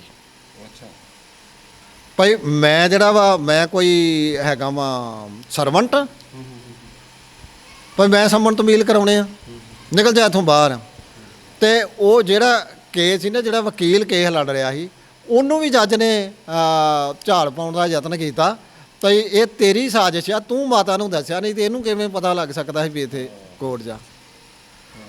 ਸੋ ਇਹਨਾਂ ਮਾਤਾ ਨੇ ਜਿਹੜਾ ਟਾਰਚਰ ਵੀ ਸਹਿਆ, ਜਲਾਲਤ ਵੀ ਝੱਲੀ, ਗਰੀਬੀ ਵੀ ਕੱਟੀ, ਪਰ ਦ੍ਰਿੜਤਾ ਰਹੀ। ਮੈਂ ਤੇ ਪੂਰੇ ਸਿੱਖ ਜਗਤ ਨੂੰ ਅਪੀਲ ਕਰਨਾ ਕਿ ਇਹ ਕੇਸ ਬੇਸ਼ੱਕ ਮਾਤਾ ਦੇ ਚੜ੍ਹਾਈ ਕਰਨ ਤੋਂ ਬਾਅਦ ਇਹਦਾ ਫੈਸਲਾ ਆਇਆ ਤੇ ਜਿੱਤਿਆ ਗਿਆ, ਪਰਿਵਾਰ ਨੇ ਕੇਸ ਜਿੱਤਿਆ, ਦੋਸ਼ੀਆਂ ਨੂੰ ਸਜ਼ਾਵਾਂ ਦਿਵਾਈਆਂ, ਪਰ ਉਹ ਮਾਤਾ ਨੂੰ ਵੱਡਾ ਸਨਮਾਨ ਦੇ ਕੇ ਮਰਨ ਉਪਰੰਤ ਉਹਨੂੰ ਸਨਮਾਨਿਤ ਕਰਨਾ ਚਾਹੀਦਾ ਤੇ ਉਹਦੀਆਂ ਬੇਟੀਆਂ ਨੂੰ ਵੀ ਸਨਮਾਨਿਤ ਕਰਨਾ ਚਾਹੀਦਾ, ਕਿਉਂਕਿ ਬੇਟੀਆਂ ਨੇ ਵੀ ਦ੍ਰਿੜਤਾ ਵਿਖਾਈ। ਜੇ ਮਾਤਾ ਚੜ੍ਹਾਈ ਕਰ ਗਈ ਤੇ ਤਰੀਕ ਤੇ ਬੇਟੀਆਂ ਜਾਂਦੀਆਂ ਨਹੀਂ। ਫਿਰ ਇਹ ਕੇਸ ਦੇ ਵਿੱਚ ਜਿਹੜੇ ਆ ਦੋਸ਼ੀ ਹਾਈ ਕੋਰਟ ਦੇ ਆਰਡਰ ਤੋਂ ਬਾਅਦ ਜਦੋਂ ਅਲਾਉਡ ਕਰਤੀ, ਅਲਾਓ ਹੋ ਗਈ ਤੇ ਕੇਸ ਸੈਸ਼ਨ ਕੋਰਟ ਦੇ ਵਿੱਚ ਦੁਬਾਰਾ ਆ ਗਿਆ ਤੇ ਫਿਰ 30/8 ਉਹਨਾਂ ਨੂੰ ਕੇਸ ਭੇਜਣਾ ਹੁੰਦਾ ਸੀ ਪਹਿਲਾਂ ਲੋਅਰ ਕੋਰਟ ਦੇ ਵਿੱਚ ਹੀ, ਤੇ 30/8/2017 ਨੂੰ ਨਾਲ ਹੀ ਉਹਨਾਂ ਨੇ ਬੜਾ ਵੱਡਾ ਵਧੀਆ ਆਰਡਰ ਕੀਤਾ ਭਾਈ SSP ਦੇ ਥਰੂ ਜਿਹੜੇ ਆ ਇਹਨਾਂ ਦੇ ਸੰਮਨ ਤਮੀਲ ਕਰਾਏ ਜਾਣ, ਤੇ ਉਹ ਸੰਮਨ ਤਮੀਲ ਹੋਏ। 30/8/2017 ਨੂੰ ਦੋਸ਼ੀ ਜਿਹੜੇ ਆ ਕੋਰਟ 'ਚ ਹਾਜ਼ਰ ਹੋਏ ਤੇ 18/10/2017 ਨੂੰ ਉਹਨਾਂ ਨੇ ਆਪਣੇ ਬੇਲ ਵਾਉਂਡ ਭਰੇ, ਉਹਨਾਂ ਦੀ ਬੇਲ ਉਹਨਾਂ ਨੂੰ ਮਿਲ ਗਈ, ਬੇਲ ਕਰਾ ਲਈ। ਫਿਰ ਜਿਹੜਾ ਸੈਸ਼ਨ ਕਮਿਟ ਕੇਸ ਕੀਤਾ 15/12/2017 ਕੇਸ ਜਿਹੜਾ ਸੈਸ਼ਨ ਕਮਿਟ ਹੋ ਗਿਆ। ਜਦੋਂ ਕੇਸ ਸੈਸ਼ਨ ਕਮਿਟ ਹੋ ਗਿਆ ਫਿਰ 1/2/2018 ਨੂੰ ਜਿਹੜਾ ਚਾਰਜ ਫਰੇਮ ਹੋ ਗਿਆ, ਉਹਨਾਂ ਨੂੰ ਜਿਹੜਾ ਉਹਨਾਂ ਤੇ ਦੋਸ਼ ਆਇਦ ਕਰ ਦਿੱਤੇ ਗਏ ਤੇ ਉਹਨਾਂ ਨੂੰ ਪੁੱਛਣਾ ਹੁੰਦਾ ਕਿ ਕੀ ਤੁਸੀਂ ਦੋਸ਼ ਮੰਨਦੇ ਜੇ, ਇਕਬਾਲ ਕਰਦੇ ਜੇ ਜਾਂ ਕੇਸ ਲੜਨਾ, ਤੇ ਉੱਥੇ ਫਿਰ ਕਹਿਣਾ ਪੈਂਦਾ ਜਾਂ ਇਕਬਾਲ ਕਰਨੇ ਆ ਤੇ ਫਿਰ ਉੱਥੇ ਹੀ ਕੰਮ ਨਿਬੜ ਜਾਂਦਾ, ਉਹਨਾਂ ਨੂੰ ਸਜ਼ਾ ਬਣਦੀ ਸੁਣਾਈ ਜਾਂਦੀ ਆ, ਤੇ ਜੇ ਨਹੀਂ ਤੇ ਫਿਰ ਉਹ ਕੇਸ ਜਿਹੜਾ ਵਾ ਆਪਣਾ ਵਕੀਲ ਕਰਕੇ ਡਿਫੈਂਸ ਦਾ ਉਹ ਕੇਸ ਲੜਦੇ ਆ। ਫਿਰ ਇਹ ਕੇਸ ਜਿਹੜਾ ਵਾ ਉਹ ਚੱਲਿਆ ਤੇ ਇਹਦੇ ਵਿੱਚ ਫਿਰ ਗਵਾਹੀਆਂ ਜਿਹੜੀਆਂ ਨੇ ਉਹ ਸ਼ੁਰੂ ਹੋਈਆਂ ਤੇ ਗਵਾਹੀਆਂ ਸ਼ੁਰੂ ਹੋਣ ਤੋਂ ਬਾਅਦ ਫਿਰ ਇਹਦਾ ਜਿਹੜਾ ਫੈਸਲਾ ਵਾ ਹੁਣ ਪਿਛਲੇ ਦਿਨੀ 5 ਸਤੰਬਰ 2022 ਨੂੰ ਫੈਸਲਾ ਹੋਇਆ, ਜਿਹਦੇ ਵਿੱਚ ਇਹ ਸਜ਼ਾ ਜਿਹੜੀ ਮੈਂ ਤੁਹਾਨੂੰ ਪਹਿਲਾਂ ਦੱਸ ਦਿੰਦਾ ਉਹ ਦੋਸ਼ੀਆਂ ਨੂੰ ਹੋਈ। ਜੇ ਉਹ 5 ਦੋਸ਼ੀ ਜਿਉਂਦੇ ਹੁੰਦੇ ਤੇ 5 ਨੂੰ ਵੀ ਉਮਰ ਕੈਦ ਹੋਣੀ, 5 ਨੂੰ ਵੀ 5-5 ਲੱਖ ਜੁਰਮਾਨਾ ਮਿਲਣਾ ਹੋਣਾ ਸੀ ਤੇ ਉਹ ਜੁਰਮਾਨਾ ਵੀ ਕੰਪਨਸੇਸ਼ਨ ਦੇ ਤੌਰ ਦੇ ਉੱਤੇ ਪਰਿਵਾਰਾਂ ਨੂੰ ਮਿਲਣਾ ਸੀ। ਦੂਜੀ ਗੱਲ, ਜੇ ਇਹ 3 ਕਤਲ ਸਨ, 3 ਮਰਡਰ ਸਨ ਇਹ ਕੇਸ ਦੇ ਵਿੱਚ, ਜੇ ਤਿੰਨੇ ਹੀ ਜਿਹੜੇ ਕਾਇਮ ਰਹਿੰਦੇ, ਕਿਉਂਕਿ ਜਿਹੜਾ ਅਸਲ ਕੇਸ ਸ਼ੁਰੂ ਕਰਨ ਵਾਲਾ ਹੈਗਾ ਸੀ ਬਲਜਿੰਦਰ ਸਿੰਘ ਲਾਟੂ ਦਾ ਜਿਹੜਾ ਪਿਤਾ ਸੀ ਕਲਾਨੌਰ ਦਾ, ਵਿਰਸਾ ਸਿੰਘ, ਉਹਨੇ ਸਾਰਾ ਜਿਹੜਾ ਨਾ ਇਹ ਡਾਕੂਮੈਂਟ ਇਕੱਠੇ ਉਹਨੇ ਕੀਤੇ ਸੀ, ਉਹਨੇ ਕੋਆਰਡੀਨੇਸ਼ਨ ਕਮੇਟੀ ਦੇ ਹੈਂਡਓਵਰ ਕੀਤੇ ਸੀ ਤੇ ਉਹਨਾਂ ਨੇ ਫਿਰ ਸਲਾਹ ਦਿੱਤੀ, ਕਿਉਂਕਿ ਉਹਦੇ ਵਿੱਚ ਜਿਹੜੀ ਪੋਸਟਮਾਰਟਮ ਦੀ ਰਿਪੋਰਟ ਸੀ ਨਾ ਉਹਦੇ ਵਿੱਚ ਜਿਹੜੀਆਂ ਇਹ ਮੁਕਾਬਲਾ ਦੱਸਦੇ ਆ, ਮੁਕਾਬਲੇ ਦੇ ਇਹ ਤੇ ਫਿਰ ਇਹ ਦੱਸਦੇ ਕਿ ਉਹ ਭੱਜਣ ਲੱਗਦਾ ਯਤਨ ਕੀਤਾ, ਜਦੋਂ ਬੰਦਾ ਭੱਜਣ ਲੱਗਦਾ ਤੇ ਉਹਦੀ ਗੋਲੀਆਂ ਉਹਦੇ ਪਿੱਠ 'ਚ ਵੱਜਦੀਆਂ। ਇਹਨਾਂ ਦੇ ਤੇ ਕਿਸੇ ਦੇ ਸਿਰ 'ਚ ਵੱਜੀਆਂ, ਕਿਸੇ ਦੀ ਛਾਤੀ 'ਚ ਵੱਜੀਆਂ, ਤੇ ਉਹਦੇ ਵਿੱਚ ਵੀ ਪੋਸਟਮਾਰਟਮ ਰਿਪੋਰਟ ਵਿੱਚ ਵੀ ਆਇਆ ਵੀ ਗੋਲੀਆਂ ਬਹੁਤ ਨੇੜਿਓਂ ਵੱਜੀਆਂ ਤਿੰਨਾਂ ਦੇ ਹੀ। ਕਿਸੇ ਦੀ ਪਿੱਠ 'ਚ ਗੋਲੀ ਨਹੀਂ ਵੱਜੀ ਤੇ ਕਿਸੇ ਦੇ ਗੋਲੀ ਉਸ ਥਾਂ ਤੇ ਨਹੀਂ ਲੱਗੀ ਜਿੱਥੇ ਜਾਨਲੇਵਾ ਨਾ ਹੋਏ। ਤੇ ਜਿੱਥੇ ਵੀ ਮਾਰੀਆਂ ਗਈਆਂ ਗੋਲੀਆਂ ਮਿੱਥ ਕੇ ਮਾਰੀਆਂ ਗਈਆਂ। ਬਾਕੀ ਸਾਰਾ ਡਰਾਮਾ ਕੀਤਾ ਗਿਆ ਕਿ ਇੰਨੇ ਜ਼ਿਲ੍ਹਿਆਂ ਦੀ ਫੋਰਸ, ਬੜਾ ਵੱਡਾ ਮੁਕਾਬਲਾ ਸੀ। ਐਸਐਸਪੀ ਰੋਹਿਤ ਚੌਧਰੀ ਨੂੰ ਸੂਹ ਮਿਲੀ, ਖਾਸ ਮੁਖਬਰ ਨੇ ਮੁਖਬਰੀ ਕੀਤੀ ਵੀ ਉਹ ਫਲਾਣੇ ਥਾਂ ਬੈਠੇ ਨੇ, ਫਲਾਣੀ ਬੰਬੀ ਦੇ ਉੱਤੇ, ਫਲਾਣੇ ਪਿੰਡ 'ਚ, ਤੇ ਉੱਥੇ ਉਹ ਕਿਸੇ ਵੱਡੀ ਵਾਰਦਾਤ ਕਰਨ ਦੀ ਤਾਕ 'ਚ ਨੇ, ਤੇ ਉਹ ਜੇ ਪੁਲਿਸ ਕਾਰਵਾਈ ਕਰੇ ਤੇ ਉਹਨਾਂ ਨੂੰ ਅਰੈਸਟ ਕੀਤਾ ਜਾ ਸਕਦਾ। ਤੇ ਉਹਨਾਂ ਅੱਗੇ ਕਹਾਣੀ ਘੜ ਲਈ ਵੀ ਜਦੋਂ ਉਹਨਾਂ ਨੂੰ ਘੇਰਾ ਪਾਇਆ, ਉਹਨਾਂ ਨੂੰ ਚੁਣੌਤੀ ਦਿੱਤੀ ਤੇ ਉਹਨਾਂ ਅੱਗੇ ਪੁਲਿਸ ਤੇ ਗੋਲੀਆਂ ਚਲਾ ਲਈਆਂ। ਹੁਣ ਇੱਕ ਪਾਸੇ ਹਜ਼ਾਰਾਂ ਦੀ ਗਿਣਤੀ ਵਿੱਚ, ਸੈਂਕੜਿਆਂ ਦੀ ਗਿਣਤੀ 'ਚ ਪੁਲਿਸ ਫੋਰਸ ਹੋਵੇ ਤੇ ਉਹਨਾਂ ਦੀ ਚਲਾਈ ਗੋਲੀ ਜਿਹੜੀ ਆ ਉਹ ਇੱਕ ਵੀ ਨਾ ਵੱਜੇ। ਕਿਸੇ ਪੁਲਿਸ ਮੁਲਾਜ਼ਮ ਨੂੰ ਗੋਲੀ ਇੱਕ ਵੀ ਨਾ ਵੱਜੇ, ਪਰ ਪੁਲਿਸ ਦੀਆਂ ਗੋਲੀਆਂ ਉਹਨਾਂ ਦੇ ਉਸ ਟਿਕਾਣੇ ਜਾ ਕੇ ਵੱਜਣ ਜਿੱਥੇ ਜਾਨਲੇਵਾ ਹੋਣ। ਇਹ ਕਹਾਣੀ ਸੀ। ਤੇ ਪਰ ਦੂਜੇ ਜਿਹੜੇ ਗਵਾਹ ਸੀ ਦੂਜੇ ਕੇਸਾਂ ਦੇ, ਇੱਕ ਦਾ ਜਿਹੜਾ ਬਲਵਿੰਦਰ ਸਿੰਘ ਹੈਗਾ ਸੀ ਪਿੰਡ ਮੂਲੋਂ ਵਾਲੀ ਦਾ, ਉਹਦਾ ਜਿਹੜਾ ਭਰਾ ਸੀ ਉਹ ਵੀ ਗਵਾਹੀ ਤੋਂ ਬਹਿ ਗਿਆ। ਤੇ ਉਹ ਜਿਹੜਾ ਪਿਤਾ ਸੀ ਬਲਜਿੰਦਰ ਸਿੰਘ ਲਾਟੂ ਦਾ, ਜੇ ਉਹ ਜਿੰਦਾ ਰਹਿੰਦਾ ਉਹਦੀ, ਕਿਉਂਕਿ ਪਹਿਲਾਂ ਗਵਾਹੀ ਹੋ ਗਈ ਜਿਹੜੀ ਲੋਅਰ ਕੋਰਟ ਦੇ ਵਿੱਚ ਜਦੋਂ ਸਮਨਿੰਗ ਹੋਈ ਨਾ, ਉੱਥੇ ਉਹ ਗਵਾਹੀ ਦੇ ਆਇਆ ਸੀ। ਪਰ ਸੈਸ਼ਨ ਟ੍ਰਾਇਲ ਜਦੋਂ ਚੱਲਿਆ ਉੱਥੇ ਉਹਦੀ ਡੈਥ ਹੋ ਗਈ ਤੇ ਉਹ ਗਵਾਹੀ ਨਹੀਂ ਹੋ ਸਕੀ। ਪੁਲਿਸ ਨੇ ਦਬਾਅ ਪਾ ਕੇ, ਡਰਾ ਧਮਕਾ ਕੇ, ਲਾਲਚ ਦੇ ਕੇ ਕੁਝ ਗਵਾਹ ਜਿਹੜੇ ਸੀ ਮੁਕਰਾ ਲਏ ਤੇ ਭਾਈ ਉਹਨਾਂ ਦੇ ਪਰਿਵਾਰ ਦੇ ਘਰ ਦੇ ਮੈਂਬਰਾਂ ਨੇ ਵੀ ਗਵਾਹੀ ਨਹੀਂ ਦਿੱਤੀ। ਇਹ ਕਰਕੇ ਕੇਸ ਕੰਪਲੇਂਟੈਂਟ, ਕਿਉਂਕਿ ਮਾਤਾ ਨੂੰ ਬਣਾਇਆ ਗਿਆ ਸੀ, ਤੇ ਫਿਰ ਇਹ ਮਾਤਾ ਦੇ ਕੇਸ ਦਾ ਹੀ ਫੈਸਲਾ ਜਿਹੜਾ ਹੋਇਆ। ਇਹ ਆ ਕਹਾਣੀ ਇਸ ਗੱਲ ਦੀ। ਹੁਣ ਅੱਜ ਵੀ ਮੈਂ ਇੱਕ ਕਾਨੂੰਨੀ ਨੁਕਤਾ ਪੂਰੇ ਪੀੜਤ ਪਰਿਵਾਰਾਂ ਨੂੰ ਦੱਸਣਾ ਚਾਹੁੰਦਾ ਕਿ ਅੱਜ ਵੀ, ਕਿਉਂਕਿ ਕਾਨੂੰਨੀ ਨੁਕਤਾ ਇਹ ਆ ਕਿ ਜਿਸ ਕੇਸ ਵਿੱਚ ਜਿੰਨੀ ਸਜ਼ਾ ਵਾ ਉਸ ਅਰਸੇ ਦੇ ਦੌਰਾਨ ਕੋਰਟ ਦੇ ਵਿੱਚ ਇਸਤਗਾਸਾ ਕੀਤਾ ਜਾ ਸਕਦਾ, ਕੰਪਲੇਂਟ ਕੇਸ ਕੀਤਾ ਜਾ ਸਕਦਾ। ਤੇ ਜਿਹੜੇ ਕਤਲ ਦੇ ਕੇਸ ਨੇ 302 ਦੇ, ਉਹਨਾਂ 'ਚ ਉਮਰ ਕੈਦ ਆ, ਤੇ ਸਾਰੀ ਉਮਰ ਦੇ ਵਿੱਚ ਵੀ ਜਦੋਂ ਮਰਜ਼ੀ ਕੰਪਲੇਂਟ ਕੀਤੀ ਜਾ ਸਕਦੀ ਆ। ਹਾਂ, ਜਿਹੜਾ ਡਿਲੇ ਆ ਉਹਨੂੰ ਆਧਾਰ ਬਣਾ ਕੇ ਅਦਾਲਤਾਂ ਜਿਹੜੀਆਂ ਨੇ ਉਹ ਕਈ ਵਾਰ ਫੈਸਲਾ ਉਲਟ ਕਰ ਦਿੰਦੀਆਂ, ਪਰ ਉਹ ਡਿਲੇ ਨੂੰ ਕਵਰ ਕਰਨਾ ਵੀ ਜਿਹੜਾ ਵਾ ਉਹਦੇ ਵੀ ਤਰੀਕੇ ਹੈਗੇ ਆ। ਪਰਿਵਾਰਾਂ ਨੂੰ ਦ੍ਰਿੜਤਾ ਵਿਖਾਉਣੀ ਚਾਹੀਦੀ ਆ, ਦੋਸ਼ੀਆਂ ਨੂੰ ਕਟਹਿਰੇ 'ਚ ਖੜਾ ਕਰਨਾ ਚਾਹੀਦਾ ਵਾ, ਲਾਲਚ ਦੇ ਵਿੱਚ ਨਹੀਂ ਆਉਣਾ ਚਾਹੀਦਾ, ਡਰ ਨਹੀਂ ਮੰਨਣਾ ਚਾਹੀਦਾ, ਕਿਉਂਕਿ ਜ਼ਿੰਦਗੀ ਮੌਤ ਰੱਬ ਦੇ ਹੱਥ ਦੇ ਵਿੱਚ ਆ। ਤੇ ਉਹ ਜਿਵੇਂ ਲਿਖੀ ਆ, ਲੇਖ ਨਾ ਮਿਟੀ ਇਹ ਸਖੀ ਜੋ ਲਿਖਿਆ ਕਰਤਾਰ, ਉਹ ਉਵੇਂ ਹੋਣੀ ਆ। ਇਹਨੂੰ ਰੱਬ ਦਾ ਭਾਣਾ ਵੀ ਮੰਨਣਾ ਚਾਹੀਦਾ ਤੇ ਇਹਨੂੰ ਸੰਘਰਸ਼ ਦੇ ਵਿੱਚ ਆਪਣਾ ਯੋਗਦਾਨ ਵੀ ਸਮਝਣਾ ਚਾਹੀਦਾ, ਕਿਉਂਕਿ ਇਸ ਸੰਘਰਸ਼ ਦੇ ਵਿੱਚ ਜਿੱਥੇ ਹੋਰ 25,000 ਦੇ ਕਰੀਬ ਨੌਜਵਾਨਾਂ ਨੂੰ ਗੋਲੀਆਂ ਦੇ ਨਾਲ ਭੁੰਨ ਸੁੱਟਿਆ, ਉਹਦੇ ਵਿੱਚ ਬਹੁਤ ਸਾਰੇ ਇਹੋ ਜਿਹੇ ਬਲਵਿੰਦਰ ਸਿੰਘ ਵਰਗੇ ਜਿਹੜੇ ਸੀ ਜਿਨ੍ਹਾਂ ਦਾ ਕੋਈ ਲੈਣ ਦੇਣ ਹੀ ਨਹੀਂ ਸੀ ਸੰਘਰਸ਼ ਦੇ ਨਾਲ, ਤੇ ਉਹ ਬੱਸ ਵਿੱਚ ਸਫ਼ਰ ਕਰ ਰਿਹਾ ਤੋਂ ਲਾਹ ਕੇ ਕਿਸੇ ਦੇ ਭੁਲੇਖੇ ਦੇ ਵਿੱਚ ਉਹਨਾਂ ਨੂੰ ਮਾਰ ਮੁਕਾਉਣਾ, ਇਹ ਕਾਲਾ ਧੱਬਾ ਵਾ ਇਸ ਡੈਮੋਕ੍ਰੈਟਿਕ ਸਟੇਟ ਦੇ ਉੱਤੇ, ਇਹਦੀ ਪੁਲਿਸ ਦੇ ਉੱਤੇ, ਪੁਲਿਸ ਦੇ ਉੱਚ ਅਧਿਕਾਰੀਆਂ ਦੇ ਉੱਤੇ, ਤੇ ਪਰਿਵਾਰ ਨੂੰ ਜਿਹੜਾ ਇੰਨਾ ਲੰਮਾ ਸਮਾਂ ਕਾਨੂੰਨੀ ਲੜਾਈ ਲੜਨੀ ਪਈ, ਕਿੰਨੀਆਂ ਮੁਸ਼ਕਲਾਂ ਦਾ ਸਾਹਮਣਾ ਪਿਆ, ਕਿੰਨੀਆਂ ਧਮਕੀਆਂ ਸਹਿਣੀਆਂ ਪਈਆਂ, ਕਿਵੇਂ ਡਰ ਭੈ ਦੇ ਵਿੱਚ, ਕਿਵੇਂ ਗਰੀਬੀ ਦਾਅਵੇ ਦੇ ਵਿੱਚ ਇਹ ਮਾਤਾ ਜਿਹੜੀ ਆ ਇਸ ਸਨਮਾਨ ਦੀ ਹੱਕਦਾਰ ਆ। ਮੈਂ ਪੂਰੇ ਸਿੱਖ ਜਗਤ ਨੂੰ ਅਪੀਲ ਕਰਨਾ ਕਿ ਮਰਨ ਉਪਰੰਤ ਮਾਤਾ ਨੂੰ ਕੋਈ ਪੰਥਕ ਅਵਾਰਡ ਦੇ ਕੇ ਸਨਮਾਨਿਤ ਕੀਤਾ ਜਾਵੇ ਤੇ ਪਰਿਵਾਰ ਦੀ ਵੀ ਆਰਥਿਕ ਮਦਦ ਕੀਤੀ ਜਾਵੇ। ਜੀ ਜ਼ਰੂਰ। ਦਰਸ਼ਕੋ, ਤੁਸੀਂ ਸੁਣੀ ਸਾਰੀ ਲੰਮੀ ਚੌੜੀ ਸਟੋਰੀ। ਮੈਨੂੰ ਲੱਗਦਾ ਕਿ ਭਾਈ ਚੌੜਾ ਜੀ ਦੇ ਕੋਲ ਦੱਸਣ ਵਾਸਤੇ, ਕਹਿਣ ਵਾਸਤੇ ਬਹੁਤ ਕੁਝ ਹੈਗਾ, ਕਿਉਂਕਿ ਇਹਨਾਂ ਨੇ ਬਹੁਤ ਕੁਝ ਤੇ ਖੁਦ ਝੱਲਿਆ ਹੈਗਾ। ਔਰ ਬਹੁਤ ਸਾਰੇ ਇਦਾਂ ਦੇ ਪੀੜਤ ਪਰਿਵਾਰ ਜਿਨ੍ਹਾਂ ਦੇ ਕੋਲੋਂ ਜਾ ਕੇ ਬਹਿੰਦੇ ਹੈਗੇ ਆ। ਭਾਈ ਸਾਹਿਬ ਜੀ ਨਾਲ ਜਦੋਂ ਜ਼ਿਕਰ ਕਰ ਰਹੇ ਸੀਗੇ ਤੇ ਭਈ ਕਿੰਨੀ ਮੁਸ਼ਕਲ ਹੁੰਦੀ ਆ। ਦਰਸ਼ਕੋ, ਮੈਂ ਜਿੱਥੇ ਬੈਠਾ ਨਾ ਇਸ ਵੇਲੇ ਪਿੰਡ, ਮੈਂ ਤੁਹਾਨੂੰ ਦੱਸਦਾ ਚੰਡੀਗੜ੍ਹ, ਆ ਤੁਸੀਂ ਦੇਖਿਓ ਚੰਡੀਗੜ੍ਹ ਕਿੰਨਾ ਦੂਰ ਹੈਗਾ। ਮਾਤਾ ਜੀ ਇੱਥੋਂ ਕੋ ਚੱਲ ਕੇ ਜਾਂਦੇ ਹੁੰਦੇ ਸੀਗੇ। ਆ ਮੈਂ ਤੁਹਾਨੂੰ ਵਿਖਾ ਦਿੰਦਾ ਚੰਡੀਗੜ੍ਹ ਜਿੱਥੇ ਹੈਗੇ ਆ, ਇੱਥੋਂ ਆ ਦੇਖੋ ਜੀ 5 ਘੰਟੇ ਤੇ 3 ਮਿੰਟ ਲੱਗਦੇ ਆ ਜੀ। 258 ਕਿਲੋਮੀਟਰ 5 ਘੰਟੇ ਦਾ ਸਫ਼ਰ ਇੱਥੋਂ ਤੈਅ ਕਰਕੇ ਤੇ ਉੱਥੇ ਜਾਂਦੇ ਹੁੰਦੇ ਸੀਗੇ ਚੰਡੀਗੜ੍ਹ। ਤੇ ਤੁਸੀਂ ਅੰਦਾਜ਼ਾ ਲਾ ਕੇ ਵੇਖ ਲਓ, ਅਸੀਂ ਕਹਿੰਦੇ ਆ ਕਿ ਕੰਧਾਂ ਵੀ ਪੈਸੇ ਮੰਗਦੀਆਂ ਨੇ। ਔਰ ਸਵੈਟਰ ਬੁਣਨ ਵਾਲੀ ਇੱਕ ਉਹ ਮਾਤਾ ਆਪਣੇ ਇਸ ਪੁੱਤਰ ਨੂੰ ਇਨਸਾਫ ਦਿਵਾਉਣ ਦੇ ਵਾਸਤੇ, ਜਾਂ ਕਹਿ ਲਓ ਭਈ ਪੁੱਤਰ ਦੇ ਜਿਹੜੇ ਕਾਤਲ ਸੀਗੇ ਉਹਨਾਂ ਨੂੰ ਸਜ਼ਾਵਾਂ ਦਿਵਾਉਣ ਦੇ ਵਾਸਤੇ ਕਿੱਦਾਂ ਉਹ ਮਾਤਾ ਚਾਰਾਜੋਈ ਕਰਦੀ ਰਹੀ। ਇਸ ਜਹਾਨੋਂ ਰੁਖਸਤ ਹੋ ਗਈ, ਪਰ ਜਹਾਨੋਂ ਰੁਖਸਤ ਹੋਣ ਤੋਂ ਬਾਅਦ 3 ਵਰਿਆਂ ਬਾਅਦ ਜਿਹੜੇ ਉਹ ਦੋਸ਼ੀ ਨੇ ਉਹਨਾਂ ਨੂੰ ਉਮਰ ਕੈਦ ਦੀ ਸਜ਼ਾ ਹੋਈ ਹੈ। ਆ ਭਾਈ ਬਲਵਿੰਦਰ ਸਿੰਘ, ਇੱਕ ਵਾਰ ਮੈਂ ਤੁਹਾਨੂੰ ਫਿਰ ਵਿਖਾ ਦਿੰਦਾ। ਅੱਜ ਤੋਂ 29 ਵਰੇ ਪਹਿਲਾਂ ਝੂਠੇ ਮੁਕਾਬਲੇ ਵਿੱਚ ਉਹਨਾਂ ਨੂੰ ਸ਼ਹੀਦ ਕਰ ਦਿੱਤਾ ਗਿਆ ਸੀਗਾ। ਮਾਤਾ ਜੀ ਨੇ ਲੰਬੀ ਜੱਦੋ ਜਹਿਦ ਤੋਂ ਬਾਅਦ ਆ 29 ਵਰਿਆਂ ਬਾਅਦ ਪਿਛਲੇ ਦਿਨੀ ਉਮਰ ਕੈਦ ਦੀ ਸਜ਼ਾ ਹੋਈ ਹੈ ਉਹਨਾਂ ਪੁਲਿਸ ਵਾਲਿਆਂ ਨੂੰ ਜਿਹੜੇ ਅੱਜ ਜੇਲ੍ਹ ਦੀਆਂ ਸਲਾਖਾਂ ਦੇ ਅੰਦਰ ਨੇ।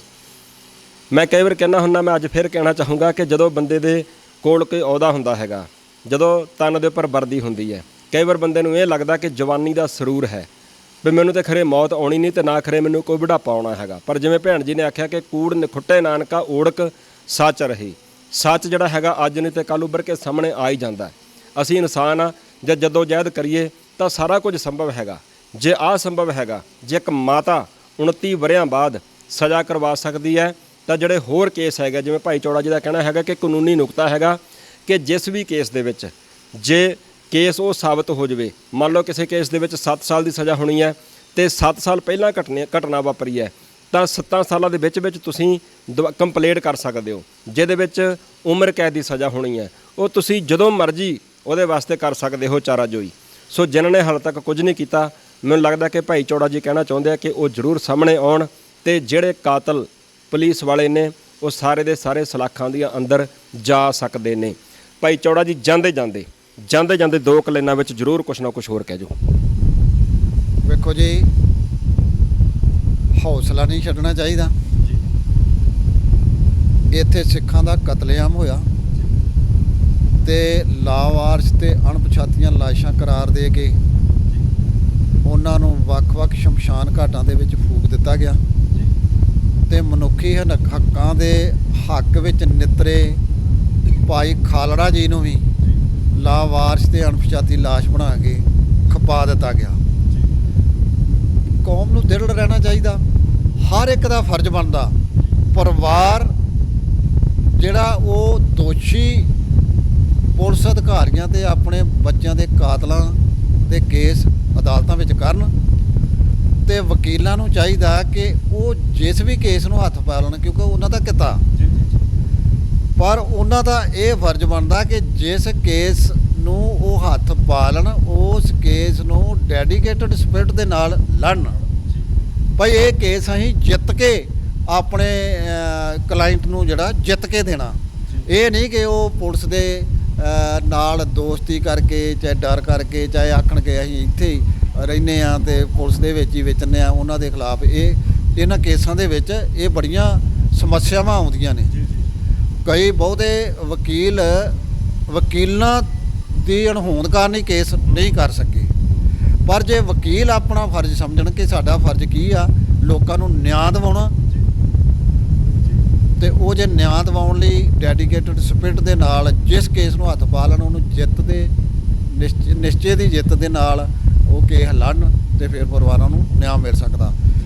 ਪਰ ਕੌਮ ਨੂੰ ਇੱਕ ਆਵਾਜ਼ ਹੋ ਕੇ ਜਿਹੜਾ ਖਾਲੜਾ ਜੀ ਨੇ ਟੀਚਾ ਮਿਥਿਆ ਸੀ ਵੀ 25,000 ਆ, ਉਹ 25,000 ਦੀ ਲਿਸਟ ਅਜੇ ਤੱਕ ਪੂਰੀ ਨਹੀਂ ਹੋਈ।